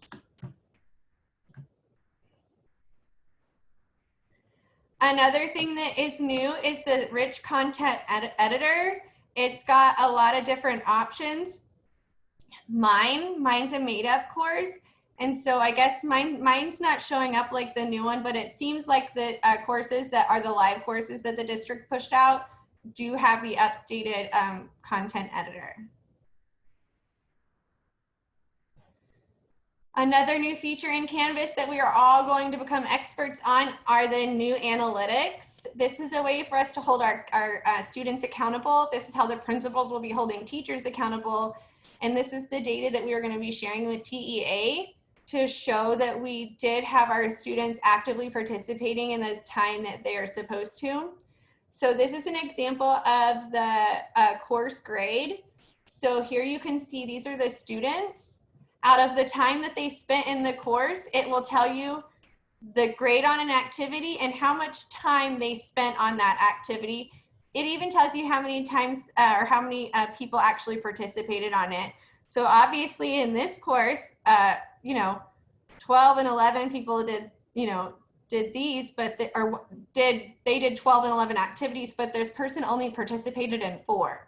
So something's going on. That person's parent probably needs to be contacted. You'll also be able to see your weekly activity. So when you first click on weekly activity, it's going to go by, it's going to show you the average page views and the average participation. You'll actually be able to go in and look at that specifically for students. And those of you that are self-contained, those of you that are departmentalized, you can put your students into, sorry, there was people in the waiting room, sorry. Okay, so those of you who are departmentalized, you can put your students into groups based on the class that they're in, and then you would be able to see them by their specific group. So if you had like class 1, 2, 3, and 4, however you guys separate it. This is, we already talked about this. This is their grade. Okay, so now we're gonna get to the specific Ninja level content. So our goal for this hour is that we are going to become experts in navigating Nearpod. We are going to create a Google Slides that includes Nearpod activities. And then we're going to embed that lesson into Canvas as an assignment that will work with the new analytics and will work with SpeedGrader. And you might be thinking, why can't I just copy and paste the link to the Nearpod and then go back and look at the report in Nearpod? Well, if you do it that way, as soon as the student exits Canvas to go off to Nearpod, then that analytics in Canvas is not being tracked anymore. And so all that time that student spends on that activity won't go towards their data. Okay, so let's get started. So The first thing that we want to make sure, and this actually happened to me in my morning course when I went to Nearpod, and I logged in. I accidentally logged in. I was already logged in under a free course that I have for college. And so we want to make sure that when we're logging in, that we're logging into our district account, because there's features that won't be available to us if we're using a free account. One, it won't be embed to Canvas, and two, you won't be able to access the district library. Let me show you the little button. So when you go, you're going to click, don't put in an email and password down here, because then you won't have access to the district. It won't be a district account. You click login with Google, and then you'll log in with your universal, login. I'm trying to kind of do mine ahead, so hopefully it will catch up before we get there. So if you're logged into the correct one, you're going to see this little seal that says district user. And then there's 3 libraries that you can access besides your own. You'll have your Nearpod library, which is your library. You'll have your school library where you guys can go in and share lessons with each other. And then you have your district library where it's teachers from our own district who have created things. There's some pretty awesome stuff in there that they felt was beneficial to our district specifically. So the other thing that we're going to do today is we're going to change one of the settings in our Nearpod. And I have the picture in here just in case mine won't load. It's just that I've had Zoom going for a really long time, and it's bogging down my computer. But I learned while I was practicing this training that if you have a collaboration activity in one of your Nearpod lessons, and then you put that as a student-paced lesson in Canvas, when they get to that activity, it's going to say that your teacher has not enabled this feature, and so they won't be able to do the activity. It will show as not completed on their grade, and it's going to show up that they skipped something when you look at their analytics. But it's a quick fix. So when you go into Nearpod, once you're signed in, so if y'all all want to do it, hopefully mine will open while you guys are logging in.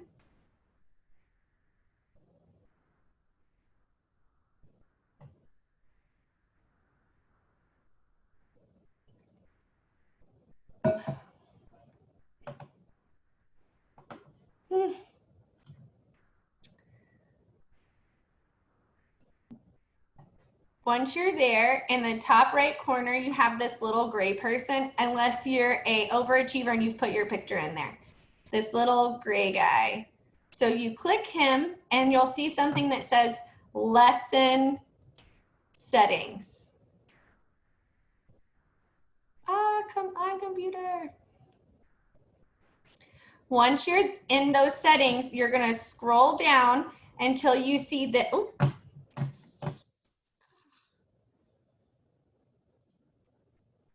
until you see this, enable collaborate for student self-paced lesson, and you'll just click the little button on. So that way, even if it's a self-paced lesson and you have something like a discussion board, which we're going to put in, the students will all still be able to participate. And once they've added it, they'll be able to see what the other students put. This is really important for even if you're going to launch a lesson live. We're also going to make those live lessons that we do available to students who couldn't sign in on that at that time. So they'll still be able to get the same classroom experience that the students did with you on their own. Can you do that one more time? I was barely getting on. That's okay. Yes, I'm going to go over it again. It won't even let me in. Let me try to get in one more time and see if I can do it with you. But once you go to nearpod.com, you're going to click, log in with Google. And then once you log in, at the top right corner, you see a little person. He's like a gray head in a white circle. It looks like this, right next to Quick Launch. When you click on that, a drop-down menu will come, and it says lesson options or edit lesson options. I wish I had taken a screenshot of that. Quick question. Lesson setting. Lesson settings, that's it. So then you'll scroll down until you see that where it says this right here, enable collaborate for student self-paced lessons, and you want that little button to be on. Do we also want require student submissions on? You know, I actually went back and forth on that. I would think you want to, because sometimes with Nearpod, I mean, I do it even when I'm doing a live lesson, it's kind of quick to hit that next arrow, you know, and they skip a page, or sometimes it'll say poll, and if they don't wait long enough, it doesn't load that fast, and then they'll hit the button and keep going. So it might be a good idea to require the submission so that they can't go on to the next page, but without completing that activity. I mean, it won't be like that for a live lesson since you control it, but for a student-paced lesson, I think it's probably a good idea to have that enabled. Will this be set from now on, or do we have to do this every time we have a It's lesson? set until you turn it off. And we weren't even gonna like come into Nearpod, but like I said, when I was practicing this, and then I came across that, and I realized that that might be something that we need to turn on. Mine has me at another campus. Does that matter? That's because at some point in time, because you set that yourself, and so if my Nearpod would work, I would show you how to edit that, but you just go in and edit what school you're with. Because mine, I think when I click school library, it still says Wilson, like, which I would have to, like, even if I was still there, go in and change it to like Cock Wilson. But I think that that's under the same settings. I can find out, and when I email the video and the presentation, I'll include the instructions on how to change your school library. It is under the same, it's under your profile. Oh, yes. So where that gray man is, I guess he's a man, I don't know. Under this guy, you have to just edit your profile. Right. Would it be under manage Nearpod account? And then when you click on that, here's where your profile opens up. And then you'll scroll down.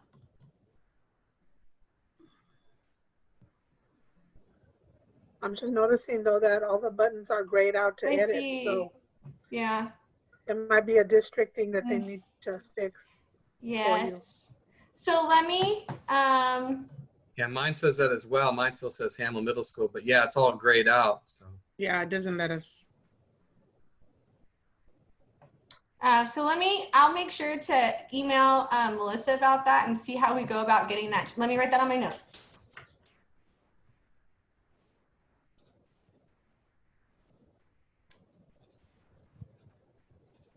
Okay, yeah, I've got lots of things to do. And then you always just hit this little Nearpod up here in the top left corner when you want to go back to your main screen, or your main screen where your lesson library is located. So now that we've taken care of that, and that's going to be fixed, like I said, from now on, we won't ever have to go back and do it again. So we're going to go ahead and we're going to create a Google Slides presentation that features 3 Nearpod activities. So the first thing we have to do is add Nearpod as a add-on in our Google Slides, and then we'll be able to create those activities. So you'll want to go to Google and open up a new Google Slides presentation.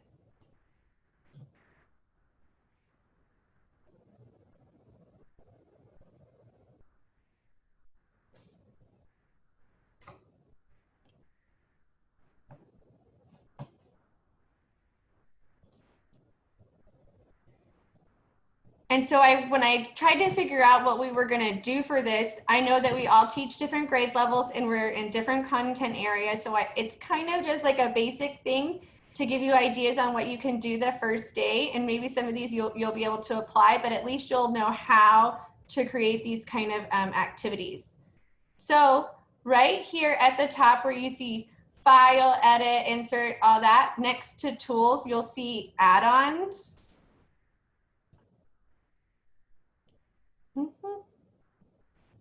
Hold on 1 second.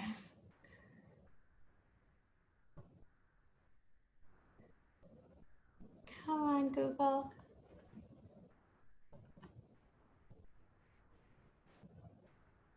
When you click the add-ons drop-down, if you've already enabled this feature, you'll see Nearpod listed. If not, you need to click, I wish I had a picture of it. There we go. So add-ons.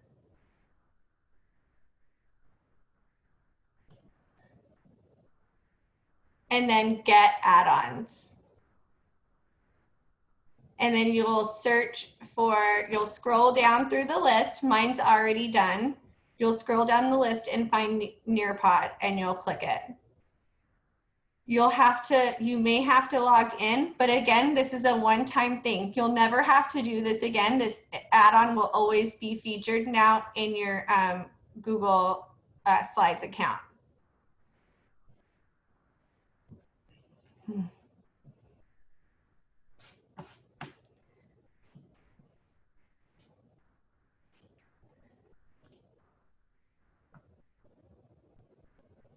While y'all are doing that, I'm going to try and see if I can't get some things shut down so that maybe my computer will go a little faster.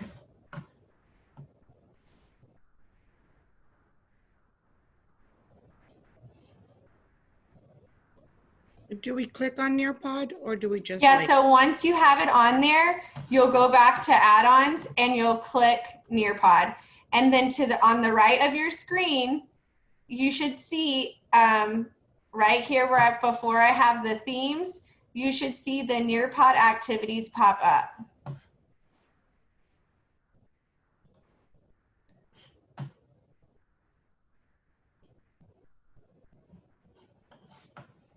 Mine is coming.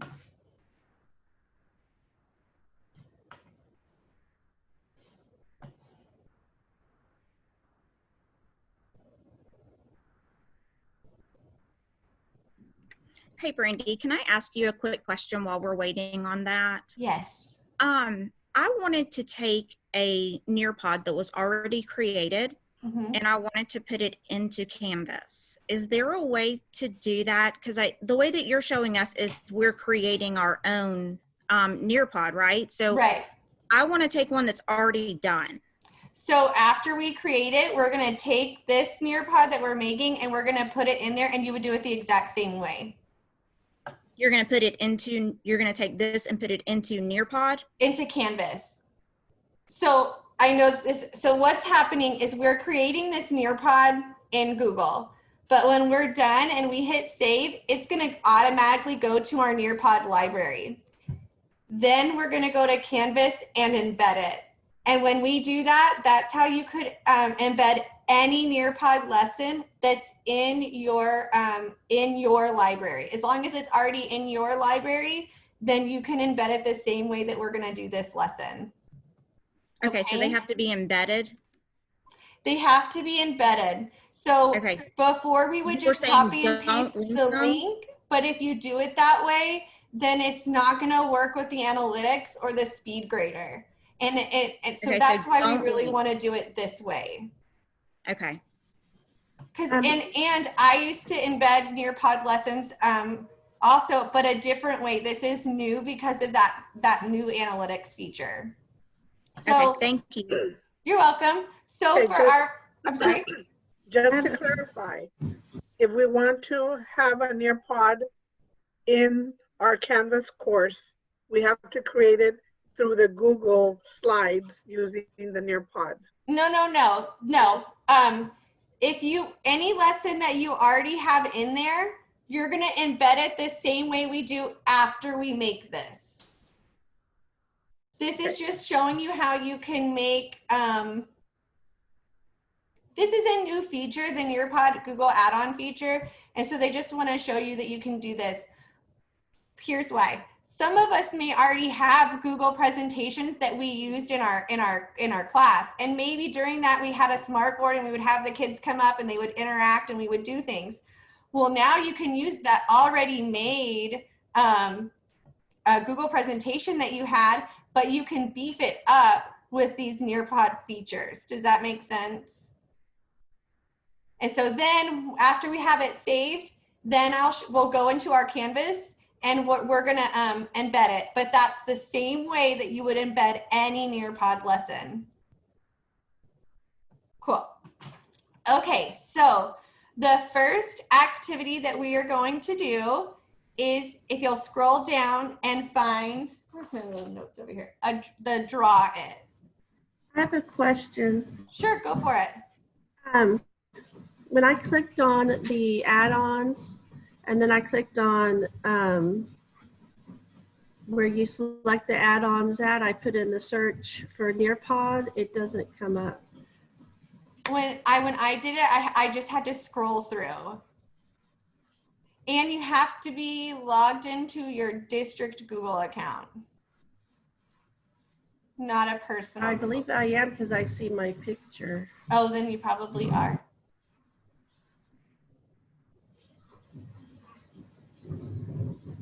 I had one teacher this morning that could not get in. So when you try it again, if you still can't find Nearpod, let me know. I'm gonna write down your name and we'll notify Melissa so we can't see if we can't get you fixed up.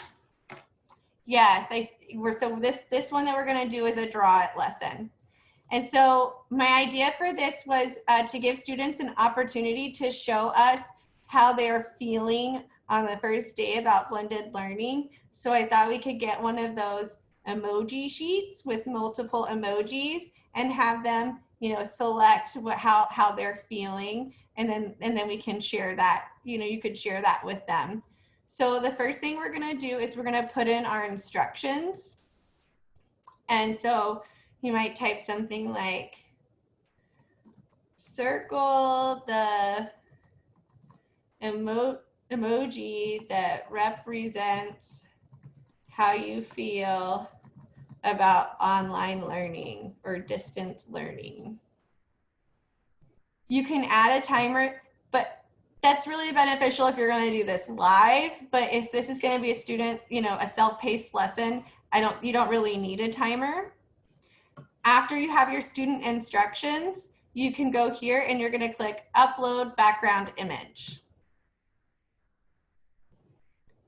And then if you had images that you wanted to use, you would upload them either from your computer or your Google Drive. I don't know if you have a Dropbox or not. I mean, those are the other two options. But for the sake of time, we're just gonna get it from Google. So I would just type in like, emoji faces. And then I really like this one with the masks. It's cute. Definitely preview it if you do this, with your kids, to make sure whatever you click doesn't have any inappropriate emoji faces. If you're, you might need, depending on what image you pick, you might need to adjust it. You could zoom in if you wanted to get rid of something. You could zoom out to make sure, just adjust it so that it's going to be right for their screen. And then once you have it how you want it, you'll click Save.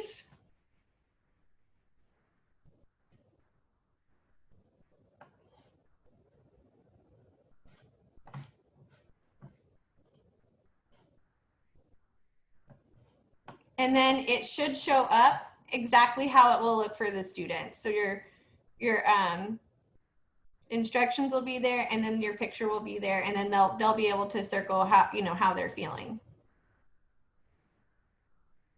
Okay, so this one is ready to go. We're gonna add 3 for this activity. So that was a Draw It. The next one that we're gonna do is an open-ended question. You don't need to I keep putting my hand up here like you guys can see. you don't need to add a new slide every time you want to insert a Nearpod activity. It actually fits them in between the slides. It's like they're their own slides. So this morning we had some people doing that, but you don't need to do that. So on this activity, you're going to scroll until you find open-ended question.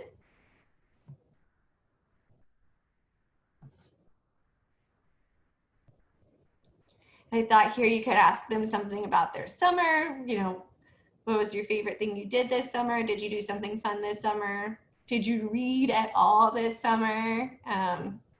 Something like that. So you'll type in your question. If you teach a lower grade, you might want to enable students' audio recordings. So that way, instead of typing out what their answer is, they could record it with their voice. So.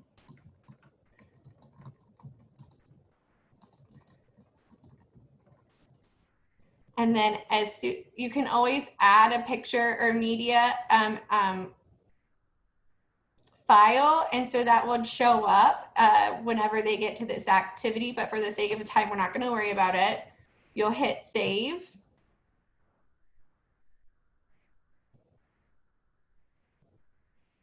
Deborah, this started at 2:40, right? Okay, and so we need to be done by 2:50, is that right? I just don't want to run out of time. Okay, so, and then the last activity that we're going to add is going to be a collaboration board. And so that's the whole reason that we went in there and we made it so that they could do this self-paced or live. And the collaboration is the one that looks like the sticky notes with the little pin.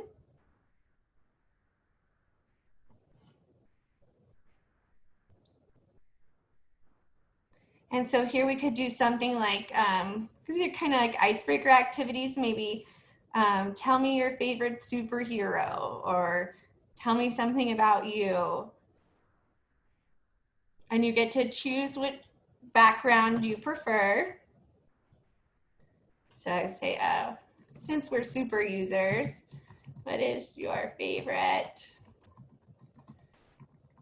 superhero? And even if you wanted to give more instructions, you could tell them, enter a text or a photo, because when they go in and do it, it gives them the option to add a photo, and they just type it in and it Google image searches for them, or it Flickr searches for them. So then you can hit save.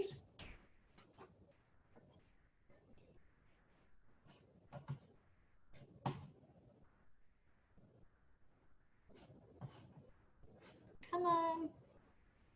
Okay, and so before we hit save and exit, you might want to name your presentation. So this would be like first day. So that way because we're about to hit save and exit, and it's going to send it to Nearpod. And so then when you're ready to go add your lesson into Canvas, you'll kind of need to know what to look for. So make sure you name it something that you'll know. So first day, and now we're going to hit save and go to Nearpod.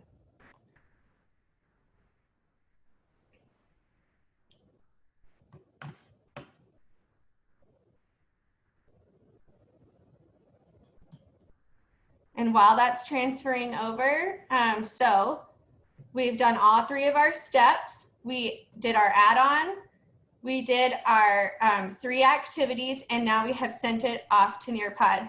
I'm sorry, I didn't see how you saved it.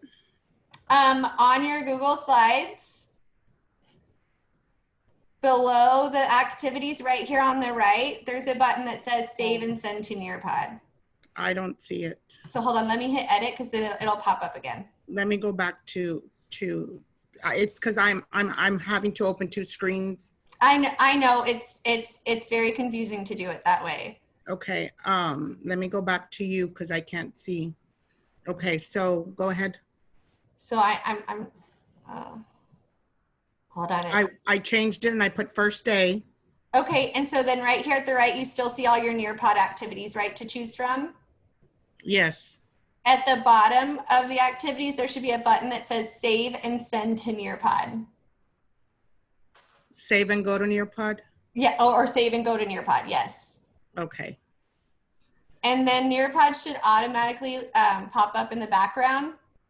And you can always go back and edit these in either Google or in Nearpod, whatever you want to do. It's not like once it's done forever. You can always go back and edit it. So we, if we wanted to launch it live, we could do it from here.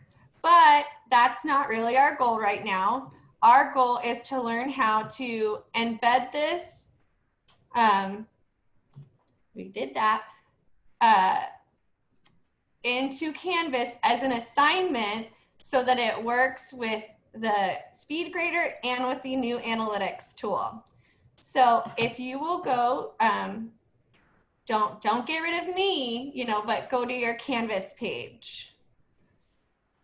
Now, you don't have to do this in a live course if you don't want to. If you want to practice this in your sandbox, you can. But you can also do it in one of your live courses and then always go back and delete it if need be.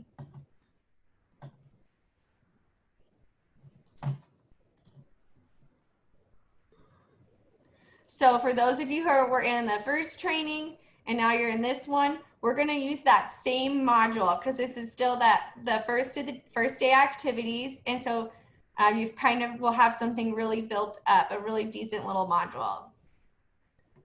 So once you're in your course, you're going to click modules. Wait, in what course? Just any course you want. It can be your sandbox course. It can be any course you want to open. Some of the people were on the first training too, so we had already kind of worked on a course, and that's what they probably will want to work in. But you can do this, like I said, anywhere. You just need a course, and you need a module to add the lesson to. Hello. I'll give you all a few minutes to get there.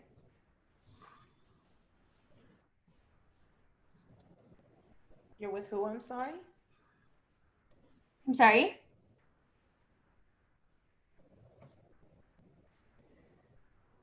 Julie, do you, oh, I don't think she's talking. Okay, so hopefully you've gotten to your Canvas and you have a course open and you're somewhere that has a module so that you can add this assignment to it. So in your module, you're going to click the little plus button. And you're going to have assignment. You're going to click new assignment and you're going to name it. I'm going to put like first day Nearpod. Okay, thank you. What's that? Something about Isabel's dental thing, and I couldn't, so I was like, I gotta pay attention to this, so. Mute your mic, Gabby. Ma'am, oh, I'm sorry, I was muted. That's what I was trying to do when the phone rang, sorry. I was like, You're okay. I thought I had to. So we're gonna wanna publish our activity, and then we're gonna click on it so that we can open it, and then we're gonna click edit. And so this is how you would embed any Nearpod that you want your students to do that has an activity in it that you're expecting them to do. Because if you have a Nearpod and it's not embedded this way, it's not going to be linked to the course analytics. So once your assignment is open, you're going to click edit. In the rich content editor that's going to open up, if you have instructions for your students, you can do it there. Like, we're happy you're here, complete this Nearpod. But you don't have to, because once we embed it, this is going to be what pops up for them, unless you had special instructions that you wanted to give them. So your content editor is already probably open. Mine is just going a little bit slow. And then here it says assignments. For points, it says 0. Now, if you wanted this to be for a specific, grade, it could be for 100 points, you can also change this from points to percent. But since it's a first day activity, I'm gonna change it to complete incomplete. So that way I will be able to pull up those analytics. I will be able to pull up SpeedGrader, and right then and there, it'll be really obvious. All these students have done it because they'll have a check, and these students that are over here have not done it. Now, here's where all the magic happens. Where it says submission type, you're gonna do the drop down and you're gonna click external tool. Then you're gonna click find. You'll scroll down and you're gonna click Nearpod. Find and then Nearpod? Yes, ma'am. You may be prompted to log in, but it's another one-time thing. If you're prompted to log in and you log in with your Google your district user account, from then on. Nearpod in there. Huh? I don't have Nearpod in there. I just have BrainPop, Canvas badges. You have to scroll down. There's about 50 of them.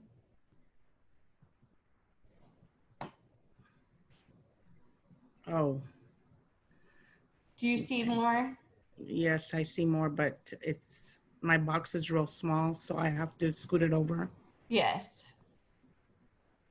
Jermaine, that happened to me also whenever I first did it.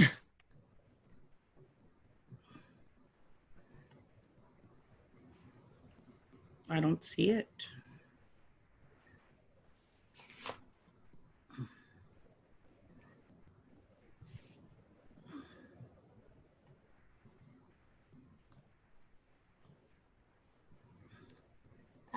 It's right below the Office Cloud assignment, and it's before New Analytics. No, I pressed on something else and now I don't know what happened. Are you sure you want to? So you can just hit the X and it'll say, are you sure you want, and just say, okay. And then, because that's what I just did that too. So I could go back and show you. So you'll just go it'll take you back to here where it's submission type, external tool, and then you'll hit find. And it's a good way down there. I can't, what did you say it was next to? I mean, it doesn't let me view the whole title of what I'm searching for because I have to move the little arrow over. So if you take your mouse and you put it at the edge of the white box, a little black arrow will show up and you can drag that to make it bigger. And you can do the same thing at the bottom. You'll put your mouse at the edge and you get a little black arrow and you can make it bigger. Okay, I found Nearpod. So I click on Nearpod. Yes. Or you click Nearpod and hit select. It says you're about, it's telling me I'm a permanently link your Canvas account to Nearpod account. Yes. And so after we do this, it's linked forever and you'll never have to do it again. Okay. So see how mine's already linked. So my Nearpod library automatically pops up. And if I have a lot of presentations, so if it was something that I created a long time ago, I could search for the title of it here. But luckily, since we're putting in what we just made, it's the first lesson that shows up. And we're gonna click student paste. It's asking me to log in. Do I log in? Yes, with your CCISD account.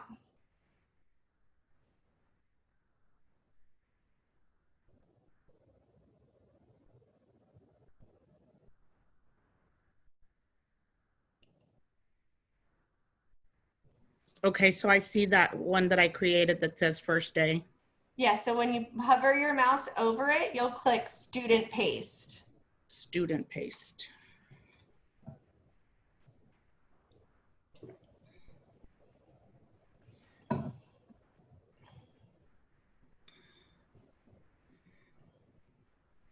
Now, after you click student paste, it takes you back to this. The first time I did this, I did it 6 times because I was like, nothing is happening. It is. It has already happened. So after you've hovered over and you click student paste, it brings you back to this little screen and you hit select. You'll notice that right here, this is not empty anymore. Now it has this embed URL verbiage that we don't have to understand.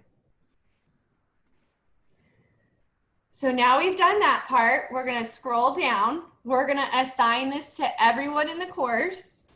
We're going to say that it's due the second day of school, just so we don't have any mishaps. And then you can open, so it's going to be due the first day of school. Come on. We're going to make, or the 14th, we're going to make it available on the 14th. And then we're going to have it stay open for 14 days after the due date. And that way, if any students were sick or something happened, they forgot, whatever, they have some makeup time. Because if you don't leave it, it's going to disappear. You'll still see it on your end, but they won't be able to see it on their end when they log in. So that's why we're going to do the 14 days. After you have that in, you'll hit save.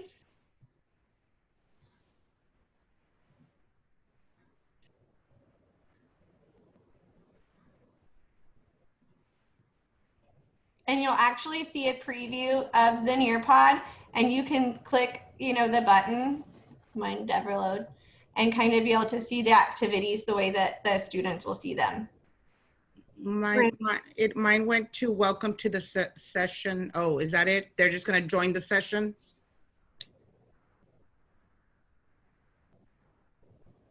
Welcome. Oh, yes. Yeah, that's it. Yes, that's. So you're seeing what the students are going to see. So it's going to welcome them in. They'll type their name and they'll work through it. Mine's going to look the exact same. It's just that my computer's just really having a hard time. See, here comes mine. Do we want to have it set to open in a new screen or not?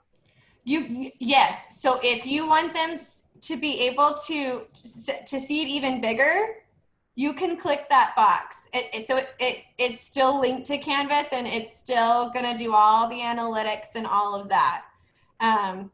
The only reason I hesitate clicking those boxes is because, especially for our younger kids, they start having all these tabs open, and I feel like they kind of get lost. But if you enable that feature, it all is still linked to the analytics and to the speed grader. Brandy, since I teach, it's very easy to get lost. I'm sorry? No, I was just saying it's very easy to get lost. Yeah, yes. Yes, even when I was making this presentation, because I had my notes from the district, I have my presentation, and then I was working in Canvas, I had tabs everywhere, and I kept having to just close it down and kind of like start fresh. So I just feel like sometimes for our little ones that can happen, and that's why a lot of times I try and keep everything that I can inside the Canvas tab that they're in. But you can see here's our lessons, here's the directions. It's a cute little activity. I have a question real quick, Brandy. Sure. I know that you said that they're allowed to record their submission. Since I teach kinder, would we be able to record our question? Oh yeah, everywhere in Canvas, everywhere. Okay. So when would we that were be a Canvas thing or a Nearpod thing? Both. It's both. So when we were making these, hold on, let me. Open add-on. When we were making these, in the corner there was that little box where you could add a picture. You could also add a video. So whenever they open the lesson, there would be a video of you. They would hit play, and then you could tell them what the directions were. So let me show you real quick. If it'll go. But it's even easier to do it in Canvas, and you can do it for everything. I've created quizzes where every quiz question and every answer choice has a little play button by it, and it's me. I read it, and it doesn't take long to do because of the way that they set up that rich content editor. I think I know where that little in Canvas they have a little microphone where you can record. Correct? Yes. So it's hold on. Let me try and get them both kind of going. Edit this lesson. It's like for both the morning and the afternoon session, it was okay the first hour and a half ish, and then it just started like getting super slow. Let me see if I can at least show you here, because it's super easy, and I don't know about you guys, but when I'm working on all this stuff, like I don't want to be like video ready all the time. And so you don't have to have, it doesn't have to be you're like the video. You can do it to where it's this little play button and it's just your voice.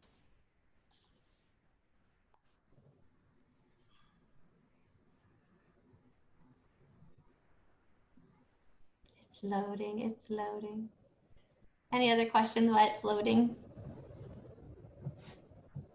Okay, so you see this little thing right here?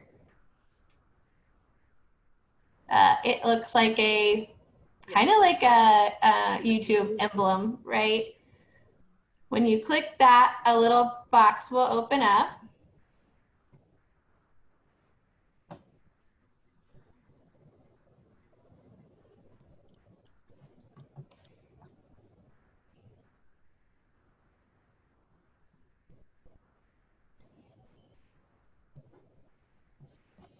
Eventually.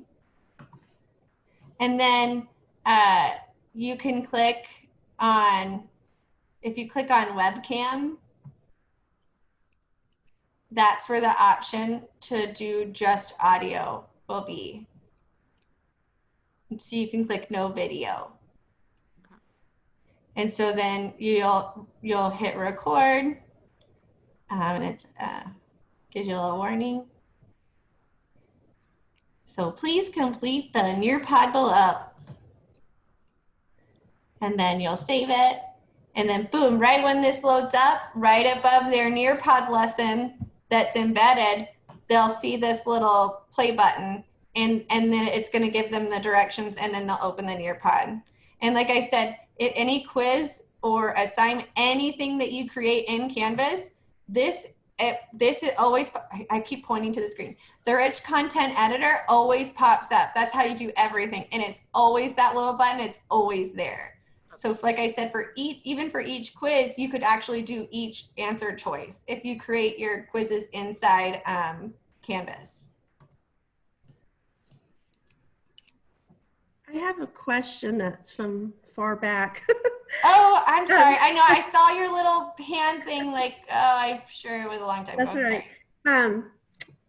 On the submission type in Canvas, when we choose an external tool, and then we find the Nearpod. Yes, you click find. And we click select. Is that it? Yes. And it looks like nothing happened, right? But it shows a URL in the box now. Yes, and that's how you know how you did it right. So then you'll save the assignment. And then just push save. Okay. Is that how we load something that's already been made? Yep, it's the same exact way. We would just put instructions and then go into external tools, Nearpod, and then go get something that someone else already made? It has to be added to your library. So as long as it's in your library. Now, it could be something that someone else made, but you just have to add it to your Nearpod library. Do you know how to do that? No. Okay. Let me see if I can. So if we go here, like I'm going to go to Nearpod library.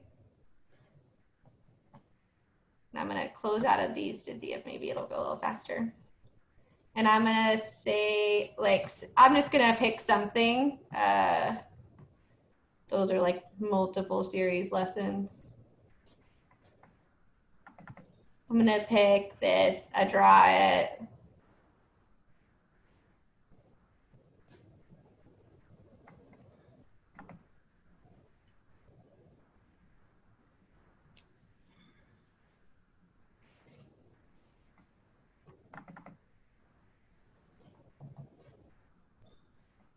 It will open up eventually.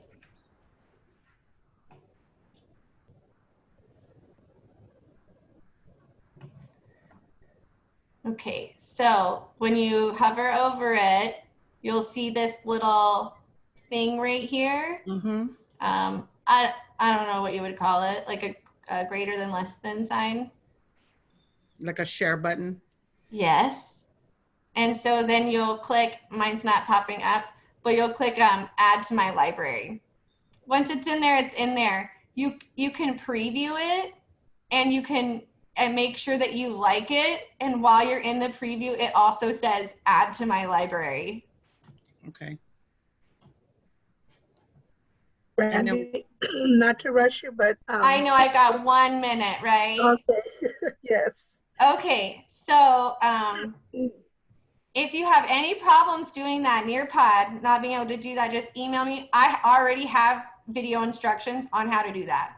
Okay. I had to make them for a class that I'm in for college. So just to go back, we're almost done.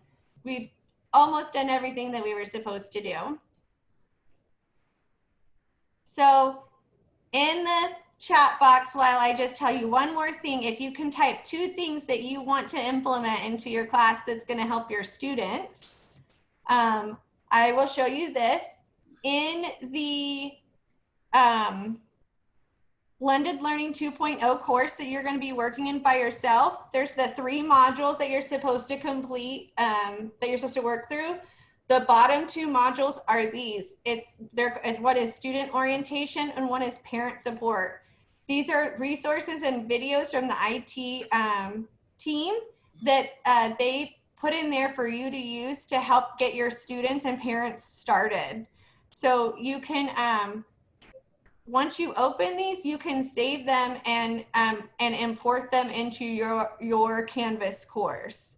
And if you don't know how to import things from other modules, if you go to the help and type that in, it's a step-by-step written instruction with screenshots in that Canvas help to teach you how to do that. So since you're already enrolled in this Canvas course, this Blended Learning 2.0, you can just copy these modules from their course and put them in your course. So they'll always be available to your parents and students.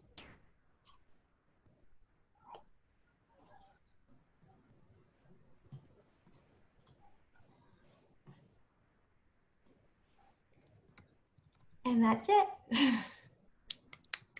Yay! I know that was like a lot, but like I said, anything you're trying to do in Nearpod and you can't figure it out, I probably have 10 videos, Loom videos already made on how to search by TEK, how to add it to your library. I actually have to go and change. I got to take down the one that said how to embed it because that was the old way and that way won't work anymore. I mean, you can do it that way, but it won't work with the way we want it to. So you can email me and I will shoot those over to you. And I am also sending Deborah the presentation and the video after it's done processing once we're done with all 3 trainings. So now that we've linked it Nearpod to our as an external tool, now we can just drop the Nearpod URLs into our lessons. Yes, so you would go do it the same way. You would go start a new assignment and you'll scroll down to where it says submission type. You'll click external So tool. we do that every time. That has to be, so that's for all external tools. That's for if you're gonna count it as a, so even like your Google if you make a Google Cloud assignment, or if you make a Flipgrid or any of those things, that's how you're going to want to embed it as an assignment. I know it used to be so easy. We would click that little, you could click that little click caret, or you could just paste it and then you got all the information. But now because of that analytics, this is how we need to do it.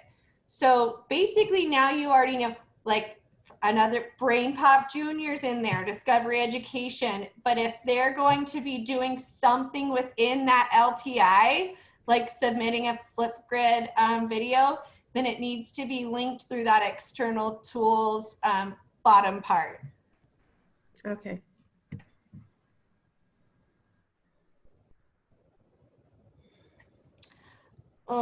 So I don't think that, I don't know if CCISD has a Brain Pop Junior account this year. I think that was 2 years ago that they gave like each campus a login, but I don't know if that works anymore. But some of the Brain Pop Junior stuff is free, so you would be able to link in those. Like right now they have some health ones that are free, and they have some hand washing ones that are free.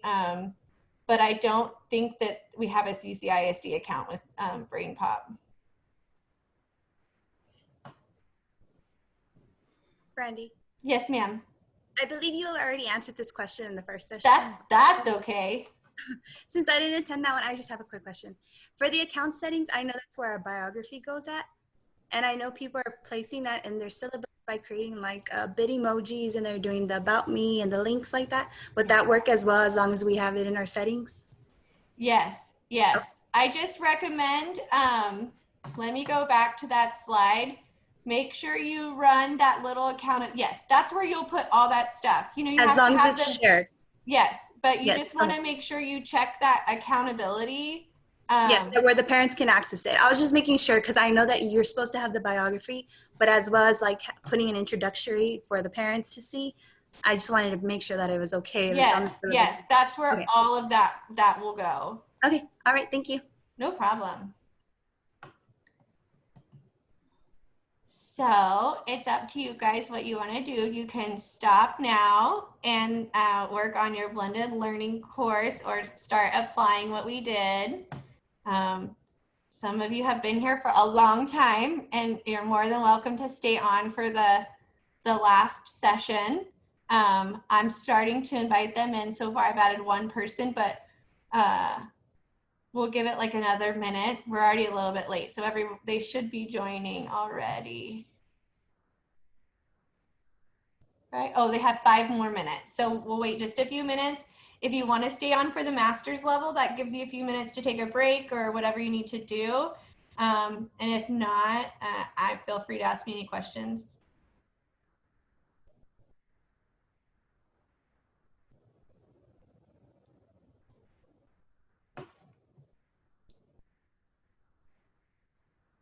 I'm going to let my dog in. Hold on one second.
You stink.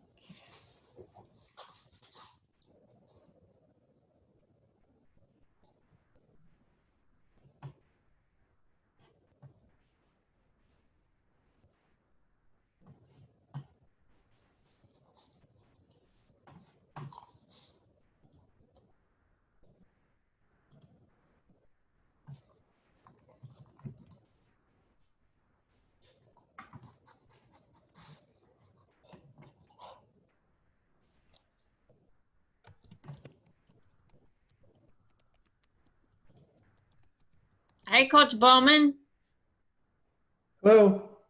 you ready for this master's level course? Ma'am, I'm trying to learn everything I possibly can. This technology scares me to death. You should have been on the apprentice one.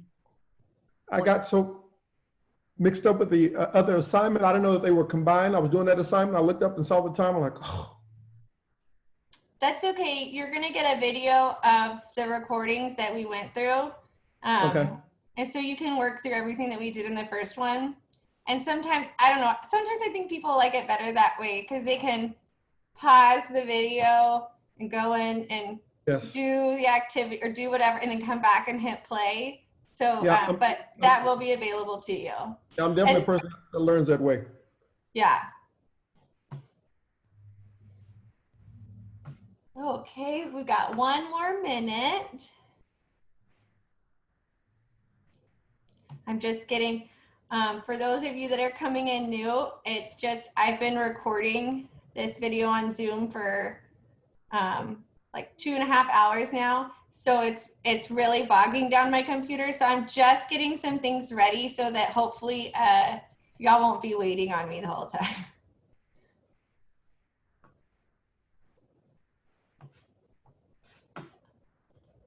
You have quite a few masters. I think it's like Bowman said, we're just trying to learn everything we can. As much as we can while we have you here. Right. Well, I'm trying to see where the bar or how high the bar is set. So I'm not in the master's category, but well, I want to see where to aim, put my sights on. Well, so just so you know, I had to go and do the training course to know how to do this next part. It was new to me, but I think it's amazing. And so just once y'all leave today, you know, just remember to like chunk into it. You're going to have this information available. You'll have the videos and, you know, we're all here to help. I'm a Zoom away. You know, if you ever need anything, we're here. So I think that's everybody. I don't see anyone in the waiting list, so we'll go ahead and get started. Most of us have been here for a while, but just in case you're new, I'm Brandy Shattuck. I'm the ITA at Woodlawn Elementary. I've also been a reading interventionist and a 3rd grade teacher. I also was our IT chairperson last year at Dawson, so I have some experience with Canvas. Just make sure that you've been following these norms. I think that we're all getting quite used to them. Don't you miss being able to turn your camera off? I do sometimes. I'm afraid since we have a couple of different levels in here, I'm gonna skip our icebreaker since most of us already did that so that we can just make sure that we don't run out of time. And so these are our new, this is our new Canvas teacher checklist. It's pretty much the same as it was before, but this is such a great resource. It's linked in that blended learning course, and anything that you forget how to do in Canvas, there's probably a link to an instructional video here. So even if there was something and you're like, man, how did she say that I was supposed to get to that syllabus? You can come right over here and click the link, and it's a video from one of our IT people teaching you how to do that. So it's a really good resource. Okay, so for our new additions, when you work through that blended learning course, there's 3 modules that you have to complete. There are a total of 5 modules in the course, but the last 2 are just resources for you to help your parents and students. What they're focusing on this year for blended learning is equitable access and why it's important, differentiated instruction, and accountability and feedback. So then you'll work through the module, and for each module, you'll submit an activity. Unlike past years, you'll be able to see your old courses. They used to disappear once students were off your roster. But so if you have a course that you put information in, like your bio, or you have assignments or something that you want out of there, you can find it in down here in your past enrollment courses. Whoop. The other thing that's changed is the rich content editor. It's easier to use and it has more features. The new courses that you guys have been pushed out, yours is updated. The course that I'm working in, it's not. So it should be a little bit easier for you guys to do what we were trying to do. Oh, there's someone in the waiting room. Hold on.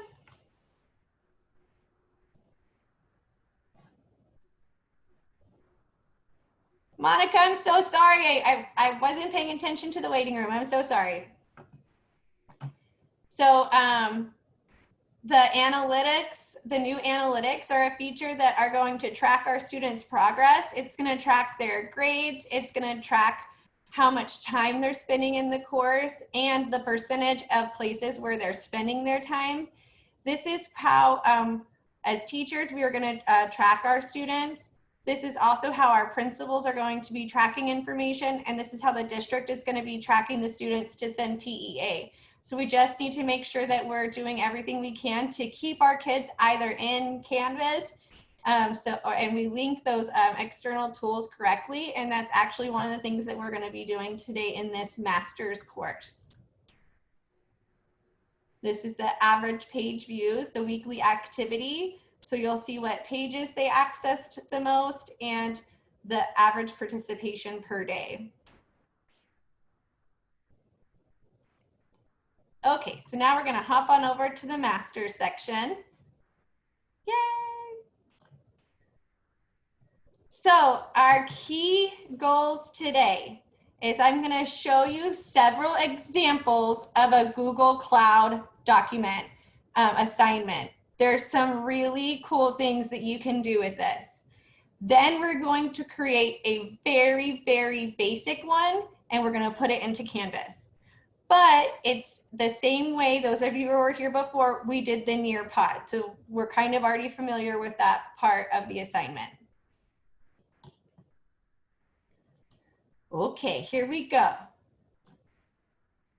So when you assign a Google Cloud assignment, it can be anything that you have and you turn it into an editable document basically. But the students can only edit where you place boxes for them to either type on, or you can put text, or you can put pictures in, and you'll see how that works here in just a second. So this is a BrainPop Junior worksheet that they changed from a PDF to a picture and then added these text boxes.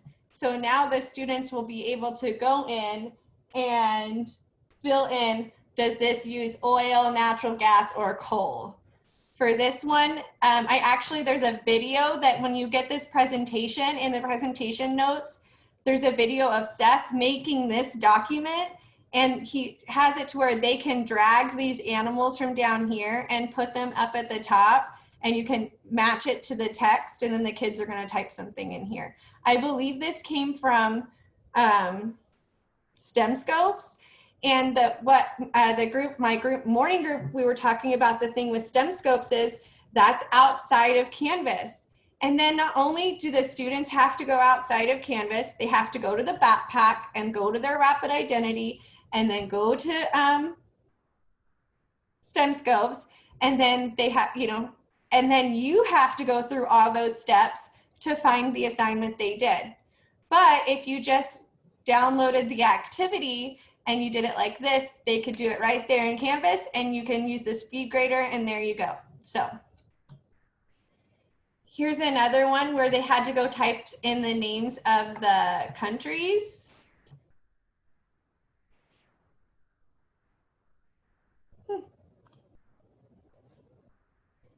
So especially for our, K and 1, we're going to be using Go Math. So here you downloaded it from the Go Math, or I'm sure these are actually linked in the IGs. So you can download them and then convert them to images, which we're going to talk about in a second.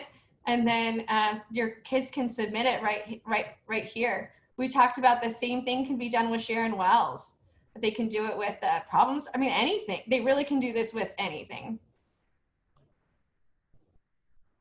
You can see here they were supposed to drag the word to the appropriate animal. So this might look familiar to some of you who have already started working through the blended learning course. This is one of the activities that you actually are supposed to complete. They said that, that we're all made up of ingredients, and you're supposed to put the things that you like about yourself or the things that you're into, and then give it a value, a percent value. And then, I don't know, I thought this was a super cute activity. And then you were going to design a t-shirt that represented all those activities or all of those ingredients that were in you.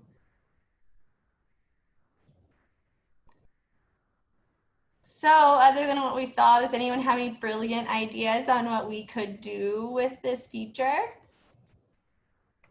I know it's the afternoon. We've been here a while. As we do it, you're gonna get more, I promise.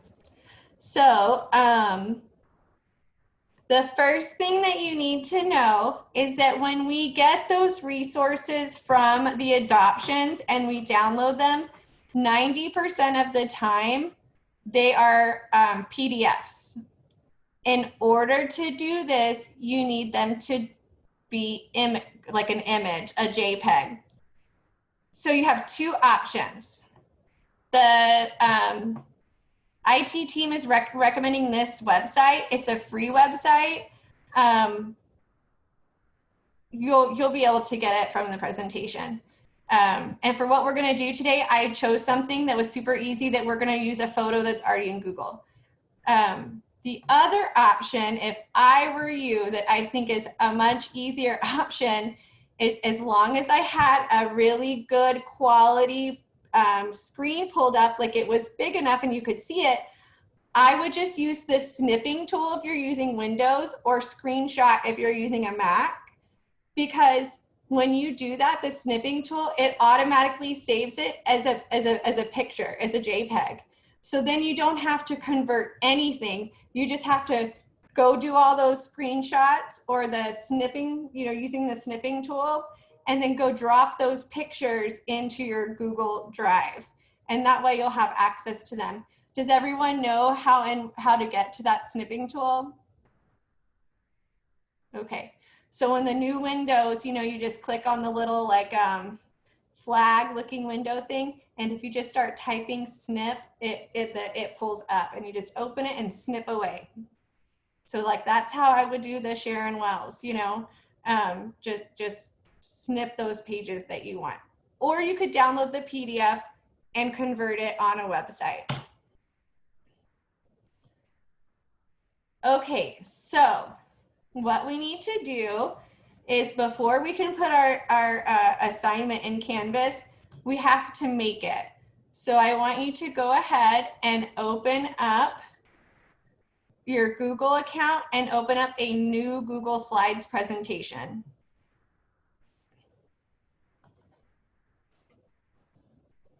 Now, if you were going to be doing a portrait, a regular paper, 8.5 by 11, you'll need to change the settings for the page so that they're portrait.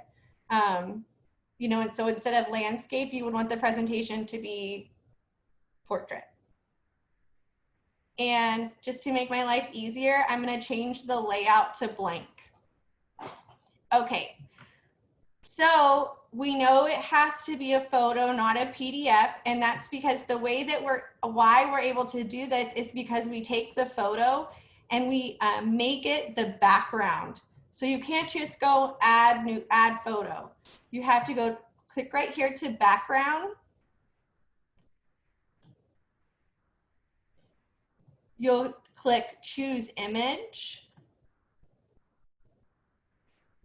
And then several options pop up. You can upload it. You can get it from your drive. But for the sake of just making life simple, we're gonna type in hands.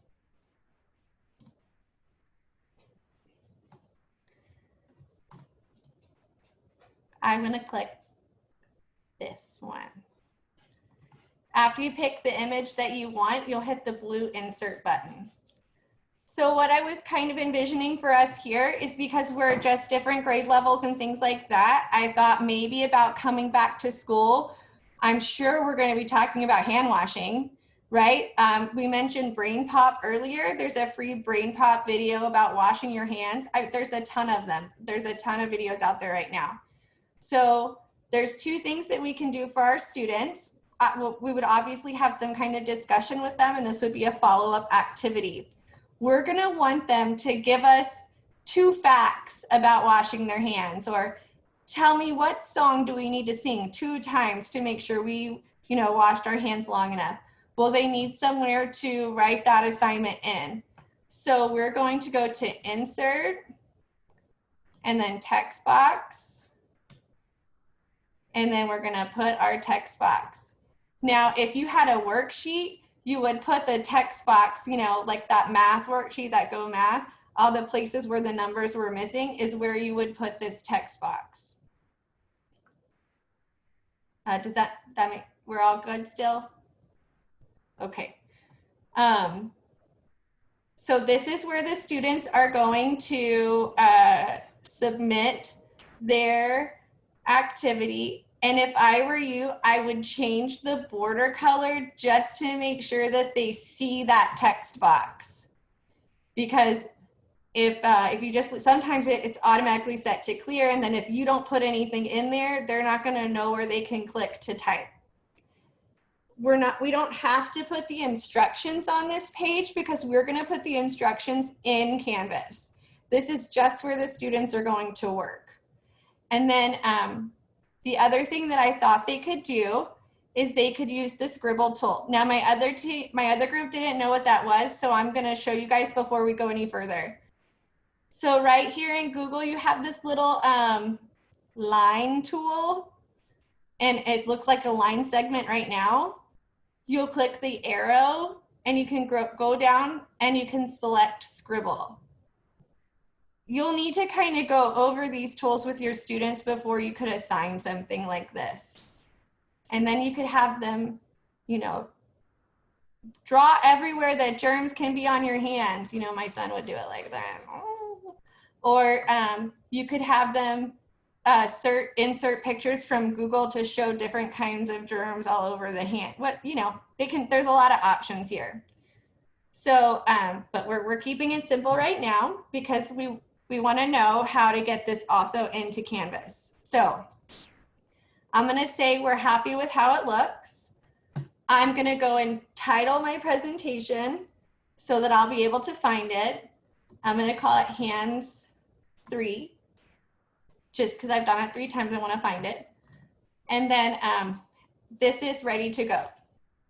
So now I'm going to go back to our presentation real quick before we get into Canvas. Okay, so now we have our presentation in Google. We're gonna go to Canvas. We're gonna add a assignment and an external tool, and we're gonna enable them to open it in a new window. Then students will click the blue submit button in the Google window, okay? So let's go into our Canvas. You need to go into a course that has a module so that you can add the assignment.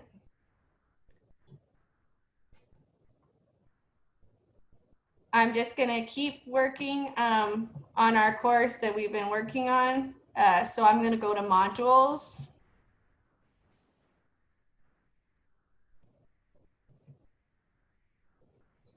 And then this is the module that I've been working on with you guys. So I'm gonna hit the gray button because this is where I want the assignment. I want the assignment to go with this. And under assignment, I'm gonna click new assignment.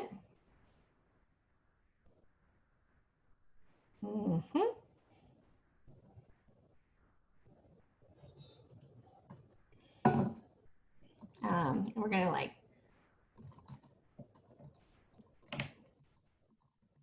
we're gonna name our assignment and then hit add item. As of right now, it's not published. I always like to go ahead and publish, and then I'm gonna enter into the assignment so that I can edit it.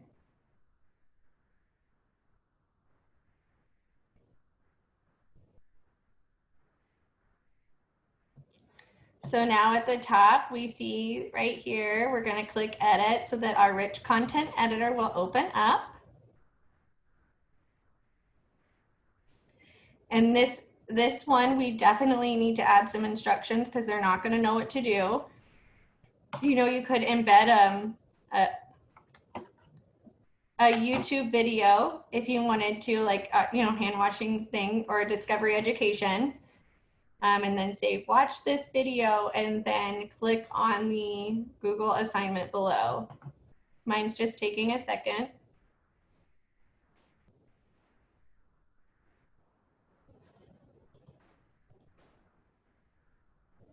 It will open eventually.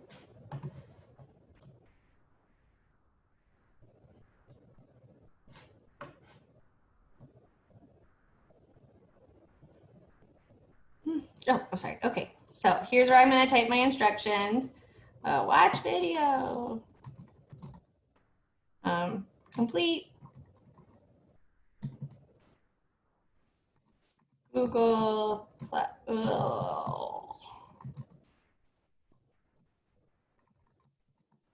Okay. So they've got their instructions. I'm going to come down. We want, even if they're not going to get a grade for it, we want it to go to the grade book to make our lives easy. So I am still going to make it a graded assignment, but I'm just going to call it complete, incomplete. I just think it's the easiest way to do it. Now, under submission type, this is where we click the little box or the arrow and click external tool. And then we're going to hit find. And then we're going to scroll down, not as far as we did before. And we're going to click Google Cloud Assignment. I don't know why there's two. But I've been just clicking the first one and it's been working for me.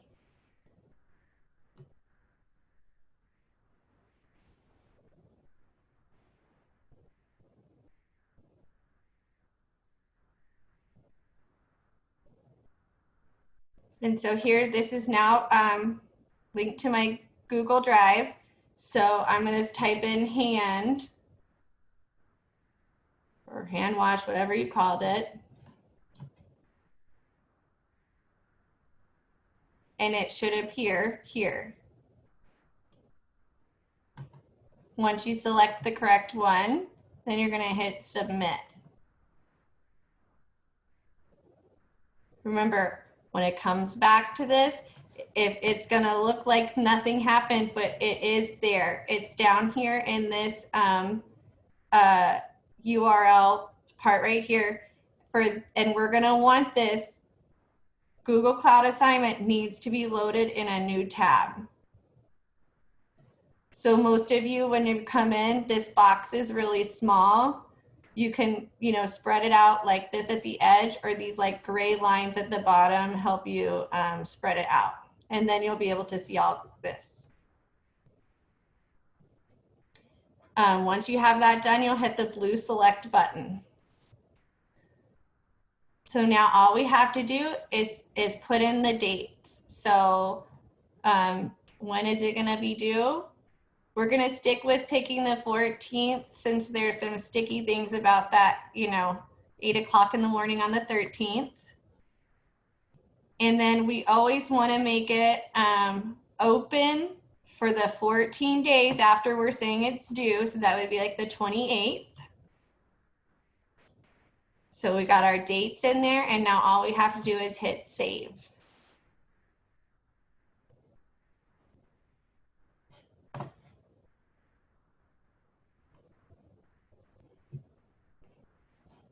And so here's what the assignment looks like.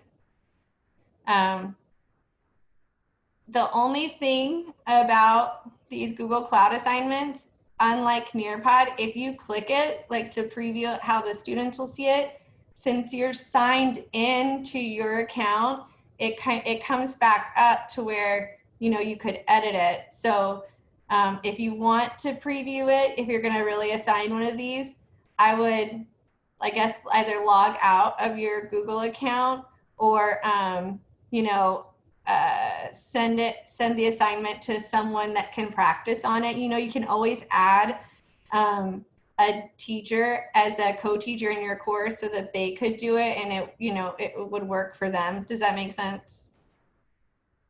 Hope so. And so that's done. That was all you had to do to create all those examples that they showed us. Any questions before?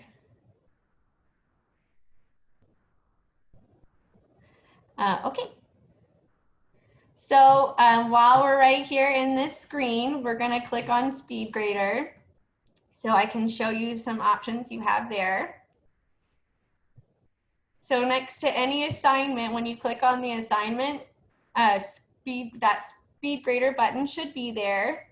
Earlier, this wouldn't load for me, so I'm hoping that it does now. Once you open SpeedGrader, you have lots of different ways that you can respond to the students.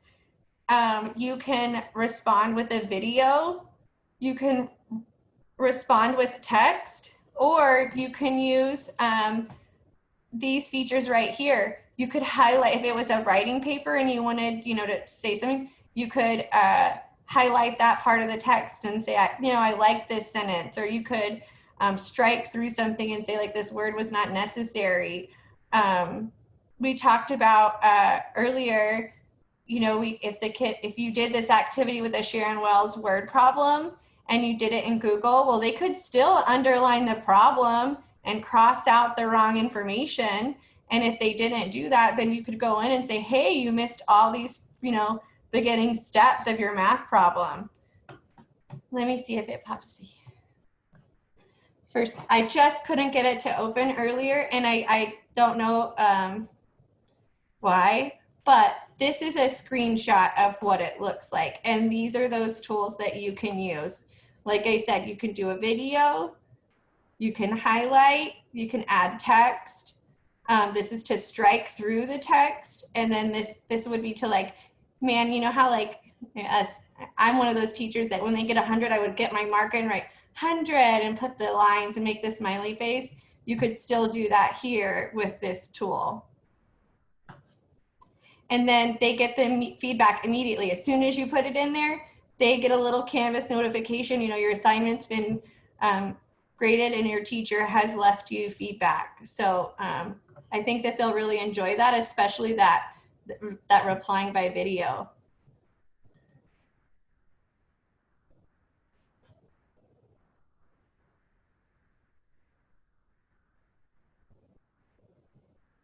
Oh, so I can't show you this because I don't have any active students in my course. So hopefully you at least have kids in your, I mean, obviously if you have course tile, you probably have kids on your roster. And even if they don't have anything submitted yet, you should be able to at least see the speed grader. But since mine's a fake course, it's not going to let me do anything with that. But like I said, this is an actual screenshot that they took for what would pop up as soon as you clicked that little speed grader button. And that will be by any assignment that you clicked that we set a way for it to get graded, right? It can be points, it can be percentage, or it can be the complete or not complete.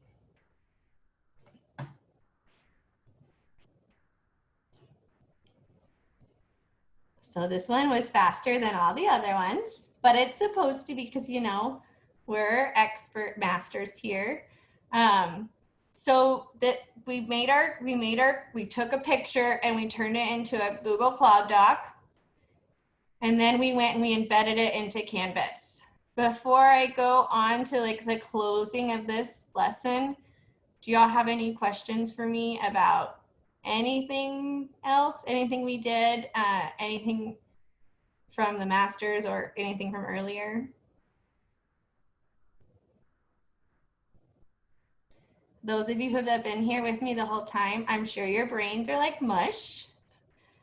I feel like I've been talking for a long time, but it was good. And I just really think that this Google Cloud feature is going to be really beneficial. It might be, I know y'all have a lot to get comfortable with before you get here, but you'll have this video and these instructions, and eventually I think that you'll start using this feature a lot. So if y'all want to type in 2 things that you want to implement with your students into the chat, please do so. And then for our new people, in the blended learning course, there's 2 modules for you that you can copy and paste into your modules. One is for student orientation, and this is just the things to go over so that the students will know how to use Canvas more effectively than they were aware of how to use it in the spring. And then there's also this parent support section, and these are instructions for the parents also on getting started with Canvas and what they can be doing in Canvas to help their students. And that's it, unless you have questions for me. I mean, I'm here. We have 10 more minutes, so if there's anything that you guys want to know, feel free to ask. I have a question. Let's hear it. So I was trying to figure out, I know how to make the text boxes that they can write in, but to actually make something that they can click and drag, do you have to cut the image, copy it? How does that work? So let's say that I wanted to here. So remember, this photo is our background. It's embedded as the background. So it can't be moved. I can't do anything to it. But then if I wanted to insert an image from, I'm going to search the web. And my instruction said, put the germ on the hand. Well, you would find the picture that you wanted. Oh, look at this guy. He's great. So I'm going to insert him. Since this little guy is not embedded, when the kids get here, they will be able to drag him over to the box. Same thing if you wanted the text, right? So if you wanted then you could say, and then label the germ. Well, we would add a new text box, but this time we would actually put words in it like green germ. Tacky. And so then these are all going to be movable because they're not embedded like the background image. They will be able to add these. Now in the presentation, but there's a really good video from Seth, and he is making that one Google Cloud assignment that was from STEM Scopes. And I watched it while I was kind of like working on your guys' stuff. And I vaguely remember him saying that what he did for those to make those, hold on, let me get there. Okay, so like for this, you would want to use that snipping tool and snip each one of these pictures, right? Because you want them to be able to move them. And then you can just place the picture right on top of them, you know? So even when they pick up the eagle and move it to where it goes, this background picture is still gonna be here, but that doesn't matter. But they will be able to click on that top one and move it up. Whoop, sorry. I keep forgetting that if I touch the screen, it moves. Does that make sense, right? And so the snipping tool, I mean, I think that that's going to be, especially for this like for doing assignments like this, I think that a snipping tool is going to be y'all's best friend.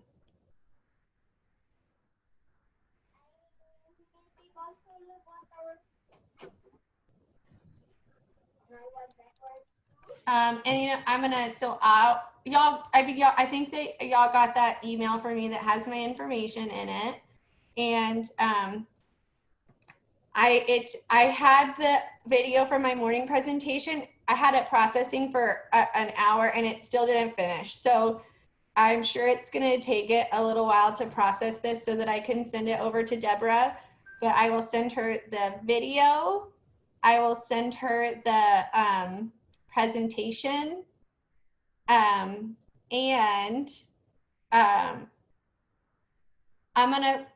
I'll go ahead and link in a couple of those Nearpod videos that I already have made for you guys. And like I said, anything that you need, just let me know. Okay.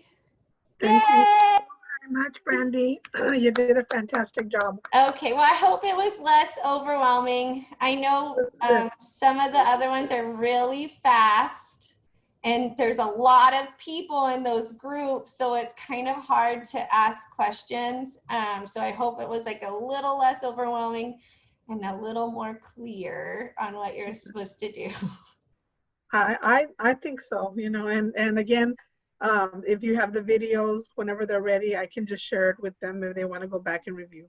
Perfect. That's, yeah, Thank you perfect. so much again for doing it. We really appreciate it. Yeah, no problem. I'm glad. I mean, I'm glad that I was able to, and I'm glad that people stayed on. So that's good. They got a lot of information today. Yes, we're gonna have a lot of now.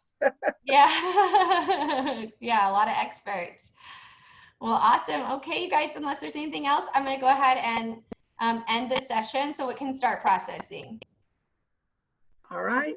Okay. Bye. Thank you. Bye, guys.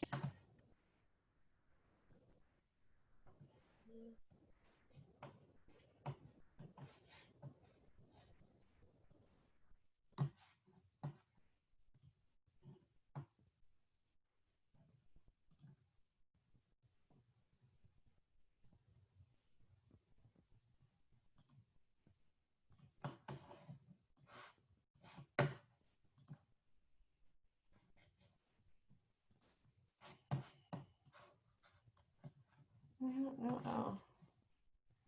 Did it save it? I don't see that it did.